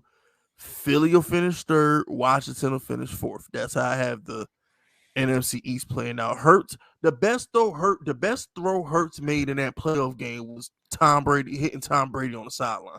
He's not good. He's not good. And guess what? He sucks. AJ Brown, and AJ Brown's not that great either. He's not. If he was that great, Tennessee would have kept him. It's the same thing I said about Hollywood Brown. I have a lot of Ravens supporters on my other channel. He drops a lot of wide open balls. These franchises are not letting go of elite wide receivers if they think they're good. There's a reason DK Metcalf got a bag. There's a reason Deontay Johnson just got a bag. If these teams are willing to trade these elite receivers, you should sit back and say, what's wrong with them? That's the first thing you should. Am I crazy, bad dog? Am I crazy? We're all a little crazy. We root for this damn team. We got to be crazy. Yeah, but and then on top of that, right? Devontae Smith. Name one game Devontae Smith had that was better than Tony versus Dallas or Jamar Chase versus Baltimore. Like I didn't see. He's not Jamar Chase. He's not Jamar Chase. He ain't that. And I don't think he's Tony either. Tony, the way Tony cut up Deion Sanders in that Cowboys game. Oh my gosh, bro! I mean, he slaughtered Deion Sanders with that double move in the Dallas game. So it's like, they got bad dog. You know what? Real quick, bad dog. Forget the Eagles for a second. Forget them because they don't have no quarterback. They don't have a quarterback. Let me talk about these Cowboys for a second. What pisses me off about the Cowboys? They want to be us so bad, bro. They keep comparing LT to Micah Parsons, and I want to break my TV screen every time I hear it. And then they have some random undrafted wide receiver, bad dog, make a catch earlier this week, and now they're calling him the next Odell Beckham Jr. Hey, Cowboy fans, can you please compare your players to other players on your own team? Don't mention the great LT name with Micah Parsons. Don't you got Charles Haley and DeMarcus Ware? Yeah, guy makes a great catch in practice. Compare him to Des Bryant. Don't mention Odell Beckham name. Stop trying to be the Giants. Yeah, I'm making fun of him when I say Deion Sanders. There's no way in hell that Micah Parsons should ever be compared to Lawrence Taylor. There is no Lawrence Taylor. There will never be another Lawrence Taylor. Never. As a matter of fact, I went off. I remember going off of Mark Holmes about that. I'm like, just shut up. I'm like, if you're comparing those two, you don't know anything about football, man. You want to compare rookie seasons, whatever. Right? They didn't count sacks as an official stat in 1981, but Lawrence Taylor had 9.5 sacks. Lawrence Taylor won Rookie of the Year and Defensive Player of the Year in 81. Then he won Defensive Player of the Year in 82. Then he finished second Defensive Player of the Year in 83. Then he won MVP and Defensive Player of the Year in 86. Okay, he's the last defensive player to win an MVP. He's the only player to ever win Rookie of the Year and Defensive Player of the Year in the same year. And teams completely changed their offense because of Lawrence Taylor. Nobody does that anymore. Nobody goes, where's number 11? Micah Parsons is a beast. Don't get me wrong. I would have been happy if the Giants drafted Micah Parsons.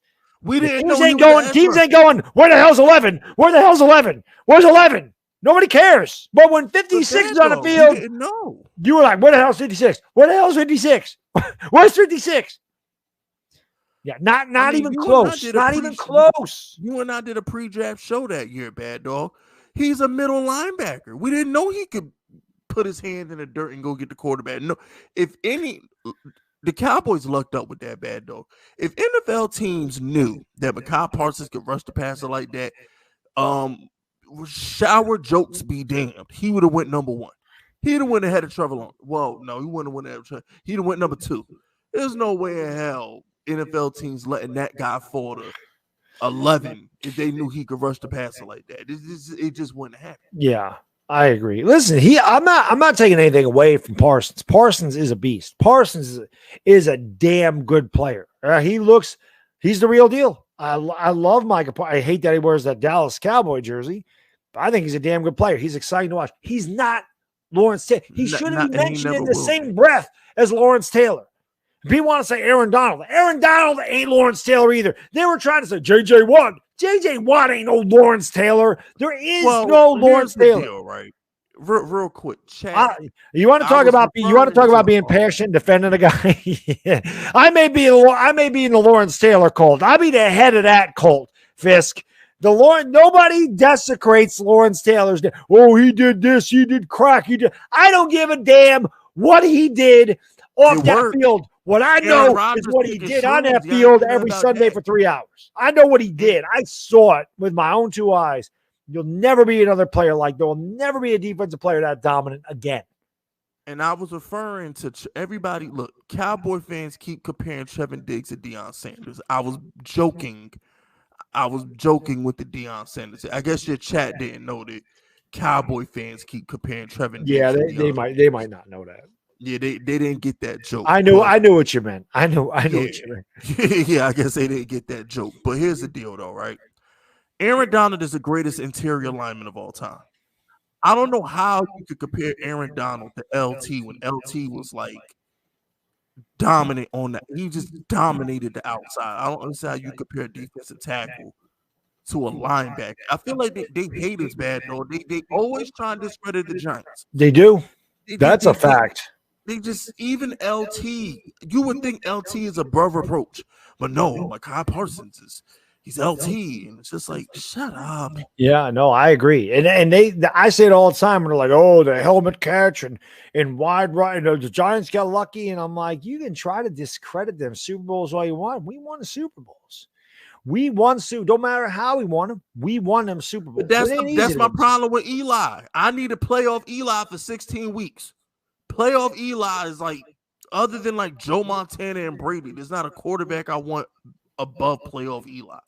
I needed that for 16 weeks, though. That was my problem. But that's why Eli Manning is the status he is. Because if Daniel Jones could get to the postseason and even if he didn't win a Super Bowl, but he say this year, Daniel Jones has a year, and an average year, I think, is 30 touchdowns, because that's not even 2 touchdowns a game. Say Daniel Jones comes out, those are 3,700 yards, 30 touchdowns, and 14 interceptions. So it's not a super great year, but it's a very good year. Right? It's a very good year. But then he gets into the playoffs, and they say they match up with someone in the wild card, and he balls out. He rushes for 2 touchdowns and 47 yards. He throws for another 2 touchdowns. We win the game, and then we lose the next game. But Daniel Jones throws for 340 yards and 3 touchdowns, and the defense can't hold it. We end up losing the game like 34-31. Then people would look at him different. I guarantee you, it just takes one Fisk, because I've told this story before. In 2007, I went to the Vikings-Giants game. The Giants lost 42-17. Manning threw 4 interceptions, and 3 of them were returned for touchdowns. And I saw a guy in the parking lot burn Eli Manning's jersey. Yeah, I'm old enough to remember that. I was in high school. I'm old enough for that one. Yeah, at the end of the year, Eli Manning won a Super Bowl, and everything changed. It didn't matter that he led the league. Wanted Coughlin going too. What's that? It said they wanted Coughlin. They wanted Coughlin and Eli going. Yes, they did. And I know. I used to go to those training camps all the time. Coughlin was on the hot seat. They'd lost. The worst game I ever saw Eli Manning play was the playoff game against Carolina in 2005. He was terrible. He was horrible. I remember that game. He was horrible. I can remember this like vividly, because my television, I just gotten like the pause feature for cable, and I remember my buddy Frank came over, big Giants fan, and we were going to get some Taco Bell. That was like this is just what we ate back in the day. You didn't have a lot of money, so you went there and you got like the whatever the hell it was, eat that crappy food, and right. I remember pausing the game like just as the kickoff was going. I was like, let's go get something to eat. We're going to sit back and watch the Giants. We're going to win this game. And Eli was horrible. He threw for like 100 yards, 3 interceptions. It was such a disappointing game. Then they come out the next year, they're 8-8. They lose to Philadelphia on a David Akers field goal. And then, 2007 was kind of up for grabs. We started out terrible, lost our first 2 games. And then they got hot. It kind of reminded me of 86. 86 was a better team, but they won a lot of close games in 86. But at the end of the year, that offense found their groove, and they got hot and they rolled. And now that the Giants rolled it through the playoffs in 07, I felt like they did in 2011. They rolled through everybody. They got hot. They just rolled. They got healthy in 2011, and they rolled through Atlanta. Eli Manning kicked the shit out of Aaron Rodgers in that game. Then they went into I'll tell you, Mr. Jekyll and Hyde. Good Eli. I'll say it. That dude was different. I'll tell you. No, this again. If Daniel Jones ever has a game like Eli had in San Francisco in 2011, he'll be a hero.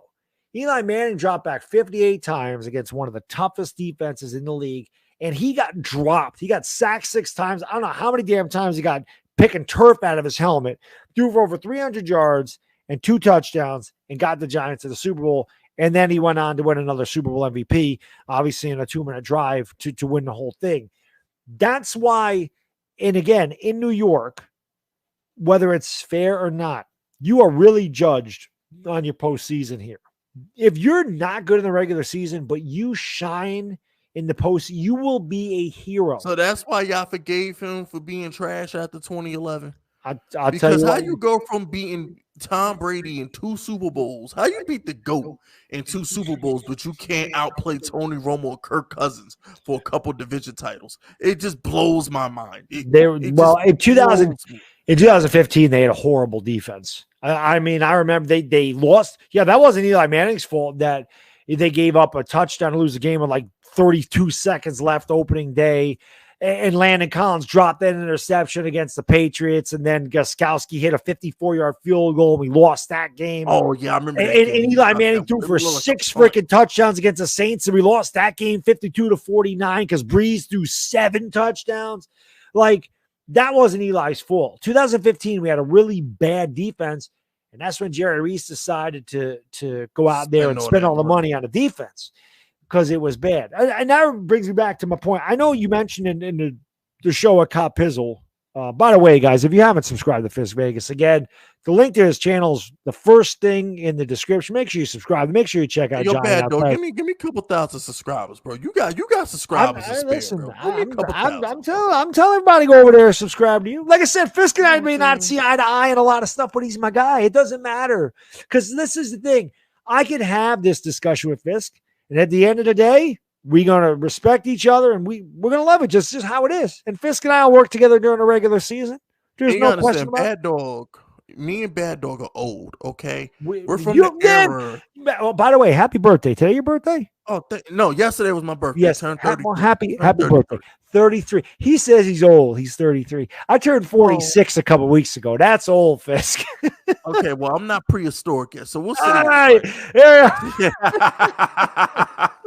So we'll say this, right? Madddog and I are from the generation where you could yell, scream, argue, and still be friends, okay? Hell yeah. We're not from the social media sensitive, everybody in their feelings generation, okay? We're old school, so it's okay that we can duke it out and still be cool with each other, you know? Absolutely. We're not the new generation that is like, oh my gosh, you hurt my feelings, I don't like you no more. You know, we're not from that generation. Nope. We're old school. We are. Yep. I tell people all the time, like, I'm from the era where, like, if you didn't have a fist fight with your friend, are you sure he's your friend? If you didn't have a fist fight with your friend and still make up and be friends 2 days later, are y'all really friends? Yep, it's true. That is definitely true. But that, you know what? That's why when they're like, oh, they were talking about you, and I went back and watched it, and I said, when I watched it back, I go, all right, let's talk it out. I said, because I know Fisk and I, we can get heated. We're going to have our battle. He's going to defend Daniel Jones. I'm going to tell him why I feel the way. But at the end of the day, I'm like, we're cool.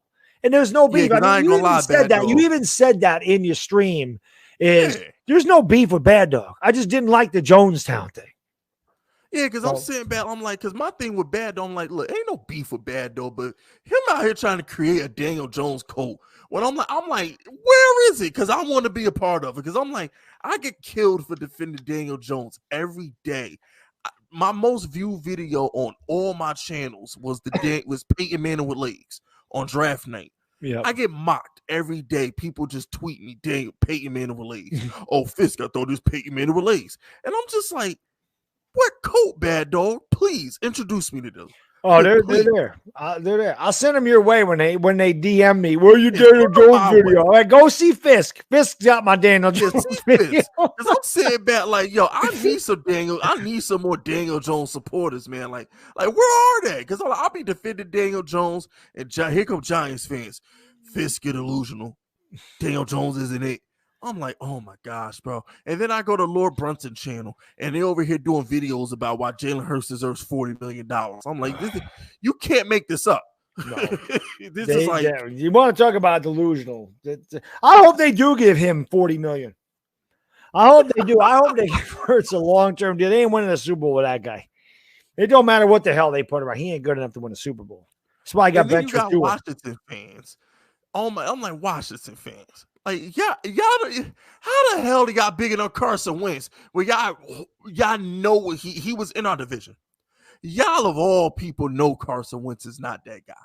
And now y'all over here saying, well, he's better than Taylor Heineke, and that should be good enough to win us the division. I'm like, what? Like, really, Washington? Like, bad though. They really convinced themselves that Carson Wentz is going to get them over the hump. Well, he's better than any quarterback they've had, but I don't trust his durability at all. That He's dude, an upgrade. He's an upgrade from what they've had there the last few years, but they're not good enough to win this division. They're good enough. I never know what Washington's going to be. Like, there's always an enigma to me. Always. You know why? Because their head coach is trash. And this is from somebody who lives in North Carolina and watch Ron Rivera every Sunday. Ron Rivera has not had a winning season since 2017. Cam Newton made Ron Rivera. And I know that for a fact because I live in Carolina. I watch the dumb things he does. Ron Rivera has not had a winning season in 6 years. 6 years. They won that division because the Eagles tanked. Ron Rivera's not that great of a head coach. He's not. And then you got my man out there in Indianapolis. Shout out to Irsay. Irsay flat out said, how the hell do you lose to the worst team in the league for a playoff spot? You can't be my quarterback. Yeah, that was bad. I never respected the owner so much before my life, bad dog. That's the owner right there. He says, I don't give a damn. That was he bad. says, I don't give a damn you threw 27 touchdowns and 7 picks. Yeah, you can't lose that game to Jacksonville. That can't. Got him up out of there. I respected Jim Irsay so much after that. He says, no, we can't win with that guy. He's got to go. I respected that. We're 25 likes away from 300, so if you can hit that thumbs up, man, that'd be great. You can subscribe to this channel, too. That'd be great. But like I said, more importantly, if you haven't subscribed to Fizz Vegas, link is the first thing in the description. But let's get 300 likes. We got 387 in here, and I know we're close to 300, so let's get that up to 300 likes. L.A. Lou, thank you for the super chat. Appreciate you, brother. Comparing Lawrence Taylor to Donald is comparable. LT reinvented the edge position. Aaron Donald is doing the same for the defensive tackle position. That's the comparison. I understand that. And I know L.A. Lou's a Rams fan. I love you, L.A. Lou. There is no comparison. I'm sorry. It's not comparable because that's like, okay. Well, that's. I was just going to say, Lawrence Taylor was out there covering receivers, chasing running backs down from across the field. Aaron Donald can't do that stuff. Aaron Donald can't cover receivers. He can't cover tight. He can't do that. He can't drop off into coverage and intercept passes. Lawrence Taylor did that. Lawrence Taylor did everything. Exactly. Aaron Donald is the best player, the defensive player of this generation. He ain't Lawrence Taylor. Sorry. And that's the thing too. Like, I like Aaron Donald. I do. I respect. I do too. But he ain't better than Prime Von Miller. I watched Prime Von Miller single-handedly beat Tom Brady and Peyton Manning. Now I get Aaron Donald's great. But bad dog, he's still a defensive tackle. I'm not taking Mean Joe Green or Warren Sapp. I'm not taking them over a Lawrence Taylor or Prime Von Miller. Like, I get it. He's a great defensive tackle, but come on now. Let's be real here. I love Aaron Donald. I think he's awesome, but I don't think anybody's going to say. I'm just laughing at that. Andrew Sanchez says, "Bad dog, I'm gonna be honest. I thought you were a frail 40-year-old man." But after looking at your Insta, holy shit, you are jacked. Yes, I do. Your bad dog giving me hope. I do. Bad dog give me hope. I do work out. 40s, I can make it happen. You can definitely make it happen. I'm 46. I'm in the best shape of my life. I actually have a fitness channel. Hey, anybody wants to subscribe to a fitness channel? It's called Bad Dog Fitness. You can just subscribe. See, here's my problem with you, Bad Dog. I gotta call you out on this. All right, I gotta call you out on this. Okay, how old are you again? 46. You should be ashamed of yourself, okay? This whole body fat stuff you talk about on Instagram, like, oh, I'm like -3% body fat. Live a little. 9%. You're getting up there. There's gonna be a time when you can't eat these steaks no more. You can't eat these pastas no more, Bad Dog. Enjoy this while you still can. Yeah, you saw. I mean, Put on some fat, Bad Dog. It's not going to. I'm taking it off. I just took all the fat off. Fisk, I live. Have you Put it seen, back on. have you seen? Have you seen some of the meals I've had on Instagram? Did you see the big pasta and meatballs that I had? Did you see the Father's Day meal I had with filet mignon, veal parm, bruschetta, cannoli? Every Saturday night, Fisk, dinner and dessert, everything's off limits. Every Saturday I get to do that. But I love chicken. I am a chicken and ground turkey fiend. Like I literally, well, I can't wait to get home and eat my ground turkey. I swear to God, I'm addicted to it. Let me ask you a question. Yes. Do you, because is a hot dog a sandwich? No. Okay, so let me ask another question. All right, now the chat gonna laugh me off the show after I say this. But I went on a rant like a month ago on my channel because I hate the turkey burger people. Right. If a hot dog is not a sandwich, then a turkey burger ain't a damn burger. It's a chicken sandwich. I'm so sick and tired of people say a burger is ground beef. It's a patty. It's a hamburger. A burger is a burger.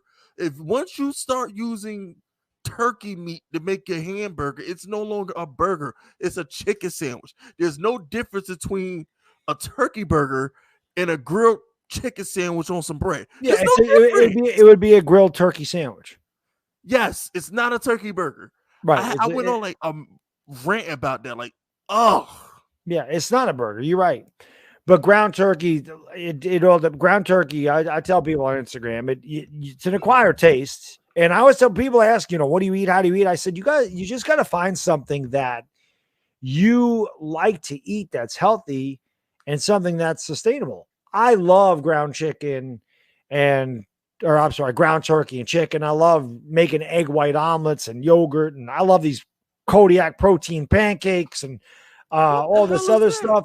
I love that stuff. Kodiak, that's what I eat. So I can live on that easily. What's that? What the hell is a Kodiak pancake? That sounds mad nasty. It's just a brand. It's just a brand of pancake. It's just they make the batter. They put protein powder in the batter. They're frozen pancakes. Just throw them in the microwave. I bring them to work because they're easy. I throw them in the microwave for 95 seconds, and I eat 3 of them. And it's 14 grams of protein. So I live on protein and carbs. I don't eat fat. It's very little fat except for Saturday. Like I said, I have ice cream, cannolis, cake, pecan pie. I live it up on Saturday nights. It's my reward. My Chinese food had broccoli in it this afternoon. That's got to count for something. See, I'll tell you what. Chinese food, I might want to have that Saturday night. I want to have something different. I might want some General Tso's chicken. I love me some. I just love chicken in general. I love chicken. I don't care how the hell it's prepared. I mean, obviously, I eat grilled chicken because it's the healthiest. But chicken, I've always been a chicken guy. Always been a chicken. Okay, so we know Bad Dog ain't gonna be he not gonna be saving no chickens anytime soon. Hell no. My brother-in-law, they were joking around because my father-in-law says to my wife when we went out for our anniversary, he goes, "I know Kevin's eating healthy. Did he eat anything?" She goes, "Oh yeah, he broke his diet or whatever. He had veal parm and bruschetta and all this other stuff." And he goes, "Because I know he doesn't eat a lot." And then my brother-in-law said, "Yeah, but if there's chicken there, he will house the hell out of that. I'll eat like 2 pounds of chicken in the sitting." Okay, so you're not saying because there's a lot of all right. So I'm a big animal. I'm obsessed with the lions. I'm obsessed with nature. I love seeing animals hunt and kill and stuff like that. Right? Yeah. And like there was this one video of like it was a lion and the lion killed the buffalo, but the buffalo was pregnant. And the lion went and it ripped out the baby, like the unborn baby, and it dragged it into the bushes and started eating it. And I'm like, we eat chicken every damn day. Why y'all crying right now? Right. Like, what are we doing? Like, we eat steak every day. Yeah. Yes. Yeah. We no different than that lion. We are no different is right. No different. Yeah, we are no different. I don't understand these people who hate people who eat animals. I'm like, how do you love animals but get mad at humans for eating other animals? Yeah. Like when that lion, that bear, that tiger, that leopard, they all hunt and kill. Yes, they do. We hunt and kill. Yes, we do. Like, I don't get it. Yeah, yes, we do. Shakur R, thank you, brother. Appreciate it. He says 2012, we were good till Plax shut us. Well, that happened in 2008, but yes. 2008, we should have won a damn Super Bowl. We should have had a dynasty. Yeah, we should have steamrolled to that We Super would, Bowl and too. we It would wasn't have even steamrolled close. everybody if that didn't happen. Because 2008 was the best Giants team. And I was alive for 86, but I will go to my grave saying, well, right now, hopefully in the future, there's a team better. But that 2008 Giants team was the best team I ever saw. Y'all want to know a player I hate more than Slayton? Dominique Hickson. I hated him. Oh Yeah, my he god, dropped the big pass against the Eagles. I hate him way more than I hate Slayton. And those of y'all who follow my channel know I can't help but make fun of Slayton every chance I get. I hated Hickson way more than I hated Slayton because Hickson had Giants fans fooled. Because remember when Plexico shot himself? Yes. And everybody was like, oh, well, Hickson had 200 yards versus the Cardinals. Hickson could replace Plexico. We don't need Plexico. We got Dominique Hickson. Oh, I remember that. Okay. I'm like, sure. Good luck with that. I mean, this guy, that. Asante Samuel's not even a man press corner. Asante Samuel was over there pressing him like he was like he was Darrell Reeves or something in that playoff game. I'm like, you got to freaking kidding me, bro. I know, it's crazy. LJ, thanks for following me on Instagram, buddy. I just accepted that. So yeah, I mean, I do have a fitness channel where I show some things I do at the gym. I talk about the gym. I give you positive affirmation.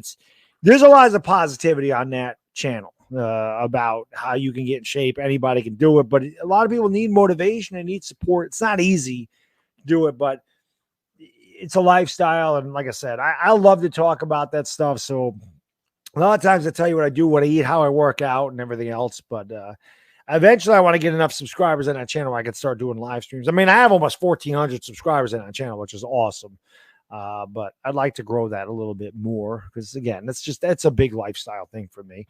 But I do live, trust me, Fisk, it's not like I starve myself or I don't eat stuff that I like. I'm not sitting there trying to shove some kind of tilapia down my mouth. I do not like fish. So I'm not trying to sit there and eat that because I'm like, oh, this is healthy. Trust me, I eat things that I like and things that I could, live on, which I do love ground turkey and chicken. And ham is another one. I'm big on ham. L.A. Lou, thank you, brother. He says, Fisk has a point. Watching what you eat, denying the good stuff, you'll feel like a damn fool lying in a hospital dying of nothing. Basically. Yeah. Nah, basically. I don't deny the good stuff, L.A. Lou. I told you. The other thing is, with me, I don't want to be laying in a hospital bed, overweight and obese, and having a heart attack when I'm 60 years old and ready to retire. See, my son is 41 years younger than me. So me trying to live as healthy as I can, not just the quantity, but the quality of my life, so that when I am 62 and I retire, hopefully I can retire sooner. That'd be great. But I can still do things with my son. Like that's what I want to be. I'm 41 years older than him. So I'm not going to have grandkids. I better not be having any grandkids till I'm almost 70. So I got to be alive. And I'm actually happy you told me what you do because I thought for somebody spread a rumor that you work for NASA. I don't know why I thought you worked for NASA. Philly 500 been saying that. I don't know where. Philly 500. I knew it came from somewhere because I was like, it is. He always jokes around about me working for NASA, and I don't know why. Because I heard that, I was like, oh, man, no, I work for New York. I work in the finance department in New York State for the New York State Department of Education. Yeah, I don't work for NASA. I ain't smart enough to work for freaking NASA. I don't know why he says that as a joke. I don't know if that's like supposed to be an insult. I'm like, you're giving me a huge compliment saying I work for freaking NASA, that I'd be smart enough to work for NASA. I ain't smart enough to work for NASA. I'm barely smart enough to run this damn YouTube channel, So yeah, and that's the thing too, right? Like somebody asked me like a couple weeks ago. They said, Fisk, they said, how do you determine success on YouTube? And I said, well, it depends on what you call success, right? Because it's like, I know a lot of people who have channels like Madddog that are like 100,000 subscribers and they're miserable because they don't have 1 million. And then on the flip side, I know a lot of people who have smaller channels like me who are just happy their bills get paid every month. So It's like YouTube is real funny, like, because YouTube, it's all about how you look at it when it comes to success, because some people don't care about the money, they care about the numbers. So this YouTubers out there, like I said, like man, I might shoot a cousin to get 100,000 subs like Bad Dog. I ain't gonna lie. There's a couple cousins I might get rid of to get 100,000 subs. But at the same time, I haven't had to worry about a bill in 4 years because of Right. YouTube. So it's like I might be a smaller channel, but the bills get paid. But on the flip side, there's people out there who have money and have good careers and aren't on YouTube for the money, and they're on YouTube to be million, 2, 3 million subscriber famous, and they might have 150, 200,000 subs and they're depressed. And they might think their channel's a failure. So it's all about what you want out of YouTube, and that determines if like you're successful or not. You know what I'm saying? You know what's funny? That's just anything in life. That's the same thing at the gym. I mean, people say this, whatever. It depends on what. I always tell people, you do what makes you happy. If trying to get 1 million subscribers on YouTube makes you happy, then go for it. If being like I am, where I'm trying to get to 8% body fat makes you happy in the gym, go for it. But if you'd rather be 18% body fat and just be a really lean, athletic guy, go for it. If you don't want to work out and you don't care what you eat, as long as you're happy with yourself, that is all that matters. That's why I say on my YouTube channel, I'm like, listen, I do this for fun. It allows me to live out a dream that I've always wanted to do. A lot of this is play by play. I never thought I'd get close to 100,000 subscribers when I started doing this. When I started doing this back in 2008, this was way different when Cop Pizzle and I were here when it started. Way different than it is now. There was no StreamYard. There was no OBS. There was no streaming games. There was no collabs. It was videos, and that was it. And the money wasn't there with YouTube. But, I mean, I'd be lying if I said I don't want to get a silver play button. I think it'd be cool. It's quite an accomplishment. But I just love calling games. And I love being able to talk to guys like you and talk to Giants fans. And I like to be able to come on here and vent, too. Like, I like when I'm pissed off, I like to be able to come on here and vent and say, have guys in the chat go, yeah, I feel you, Bad Dog. I mean, I understand. I'm pissed off, too. Like, I'm sick of it. It's nice to have other people, like other shoulders to cry on, because they say misery loves company when your team is bad. But when your team is winning, it's also good to come on here and celebrate with 1,000 Giants fans. I think that's awesome. I think it's cool that I can talk to you. Where do you live? North Carolina? Yep. Right. So I think it's cool that I can come on here with you, talk to you in North Carolina. We can put on a show for the guys. We can have the conversation and debate. We got 500 people in the chat giving their, hanging out and giving us their opinion on shit. And at the end of the day, like I said, our opinions differ, but we all want the same thing. That's what's really cool about YouTube. That's why I enjoy what I do. 100,000 subscribers. That'll be cool to say that I got that. But at the end of the day, just being able to hang out with the real fans and even the haters. That's one thing you and I have in common, Fisk. We don't give a shit. If I love my haters. And I'll tell you this, I love my haters. I'll tell you this, Fisk. This is the way I look at it. Hey, when haters leave comments, it means a lot to me. You know why? Because it means my opinion holds weight with them. My opinion means something. If my opinion meant nothing, they wouldn't bother commenting. Even though they hate this stuff or they don't agree with me, and they'll come on here, so you're a clown, you're an idiot. Obviously, my opinion in my video must have held some kind of weight. Just admit you love us. Exactly. I tell that to my haters all the time. Just like you hate me more than some people love me. Yep. You sometimes the haters, and I'm sure you have a couple of haters like this, Bad Dog. They be the first ones to comment on the videos. Oh, of course. They be right there with the fans, and I'm like, just admit you love me. It's okay. It's okay. Just some of your best supporters are your haters. Yup. They really do. They be the most diehard ones. They be in every stream. They be the first ones to comment on the video just to talk shit to you. They be the and that's another thing too, right? That's why I hate when people turn their comments. You are soft YouTuber. Yeah, you gotta leave your comments up there. You are soft. I have no respect for YouTubers that turn their comment section. Yeah, the whole point of being on here is for people to comment on it. to watch you and give you the comments, good or bad. It is what it is. Like I said, all comments count the same. So, hey, you don't like what I said, but I'm like, but you watching. Like, I have one guy, who's an Eagles fan. He's like, oh, Wayne Ball, Giants fans, opinions irrelevant. I'm like, yeah, you watch every damn video I do. So my opinion must not be that irrelevant because you watching everything and commenting on everything I do. So my opinion must have some relevancy or you wouldn't be here. Pretty much. Memphis, thank you, brother. Appreciate it. Banking on the Yankees. No, I'm not banking on anything. I'm hoping like hell they win it. Oh my goodness. But I ain't banking on it. All right. I get optimistic for the Giants. I do. I'm very optimistic when it comes to the Giants. But when it comes to the Yankees, I just know we're going to lose to the Astros, so I don't fucking bother. I'm sorry. My bad. I didn't mean to curse on your show. No, it's good. It's good. Don't worry about it. I understand.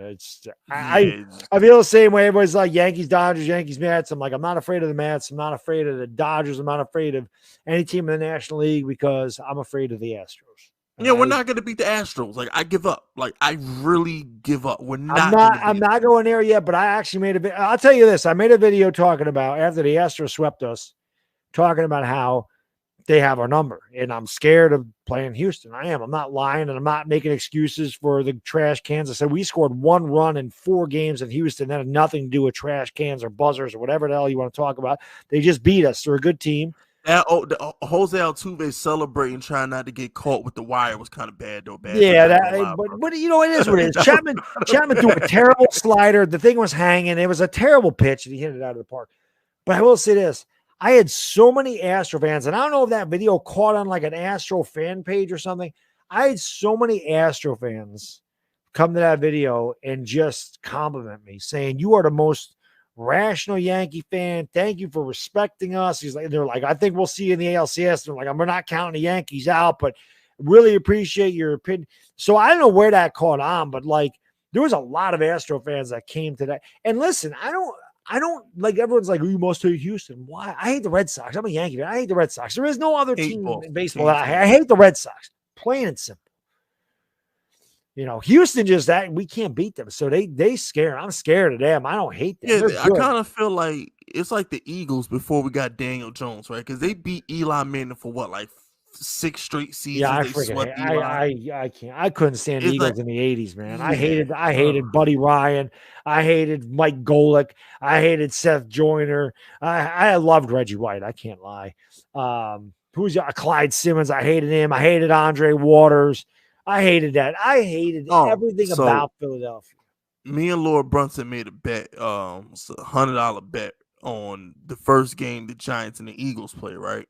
Yep. And it's all dependent on if our quarterbacks are healthy because he got me last year because Daniel Jones got hurt. But the thing is, if I win the money, Madddog will doing the vlog, and I'm going to buy a Dawkins jersey. I'm going to buy something to eat with Lord Brunson money, then I'm going to buy a Dawkins jersey with that Lord Brunson money. And I'm setting it on fire. Nice. Do it. I hated him too. I hated him too. I'll tell you what, on Louis T stream, I did pick us to beat the Eagles in that first game. That I can tell you. Daniel Jones plays great against the Eagles and the Washington. He's got to step up versus Cowboys, but like he does own Washington. His best games come against Washington and Philly. It's true. Like, damn, if the kid just didn't fall on the 80-yard run. I know. I'm like, sheesh. Yeah. I hate the Eagles. I can't stand them. But listen, guys, it is 12:15. I've kept. Wait a minute. One more thing before we close out. I need your Laker takes. Russell Westbrook. Madddog. Please agree with me on this. Let him play out the year. It's so stupid to trade for Kyrie Irving when you can get him next year for free. It's so dumb that Laker fans want to give up 2 first-round picks to get a guy who you could just sign next year when you let Russ walk out the door. Please get my back on this. I agree. Russell Westbrook's going to be a Laker. I tell all the Laker fans, just expect him to be there. He's playing on his contract. And I say that. Why do you need to trade him? You don't need to trade him. He's going to walk next year. Let him walk. You should not have to give up. You should not have to give up more draft picks to get rid of that guy. Just play the season out, Hopefully the coaching Frank Vogel was a terrible coach. I said, just let Darvin Ham do what he's got to do. Russell Westbrook can't be worse. I will say this. I talk about this in the Lakers streams all the time. Russell Westbrook going to Los Angeles never faced that kind of pressure because LA is like New York. You succeed in Houston, nobody cares. You succeed in Washington, nobody cares. You succeed in Oklahoma City, nobody cares. Nobody cares if you're good or bad there.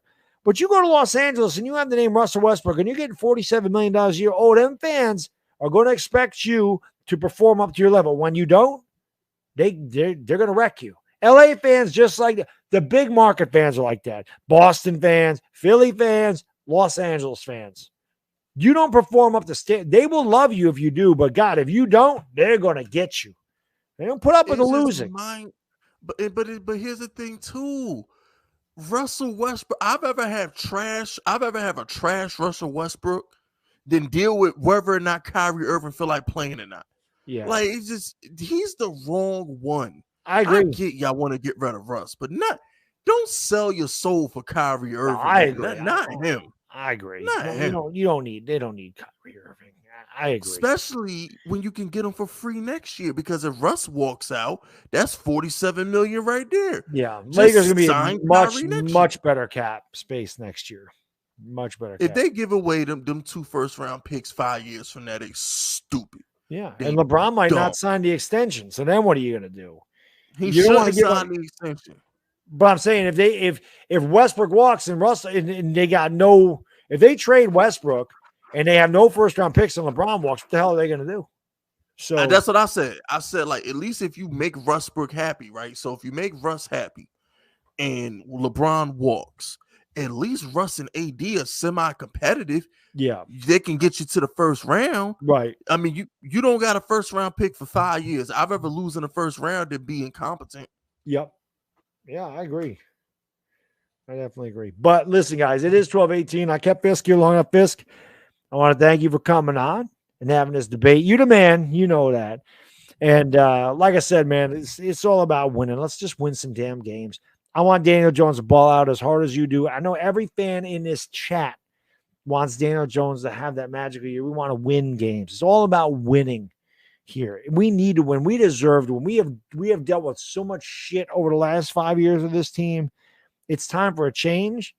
Hopefully Joe Shane and Brian Daboll can bring that change in here, and we're going to start seeing some better football. That's all we want as fans. So again, Fisk, I appreciate you coming on. If you guys haven't subscribed to Fisk Vegas, please do so. His link is the first thing in my description. So any last words, my man? No, look, just listen. Giants fans, it's hard. I get it. It's been a rough 5 years. But just let your hair down, have some damn fun. I don't have any hair left. My hair gone.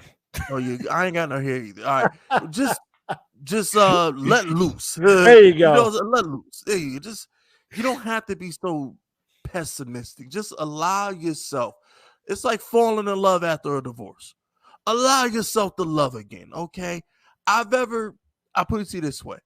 I've ever be sad, bump that. If they lose, you're going to be depressed anyway. At least be happy for the first month and a half of the season before you go into depressed mode. That's all I'm saying. It's July, bad dog. It is August. Yeah, August. If you can't be excited about your team in the preseason, then God help you. At least allow yourself to be happy for at least the first month of the season. Yeah, I'm hoping the Giants season lasts longer than the Yankee season this year. Because it seems like by Halloween we're talking about the draft. I don't want to do that this year.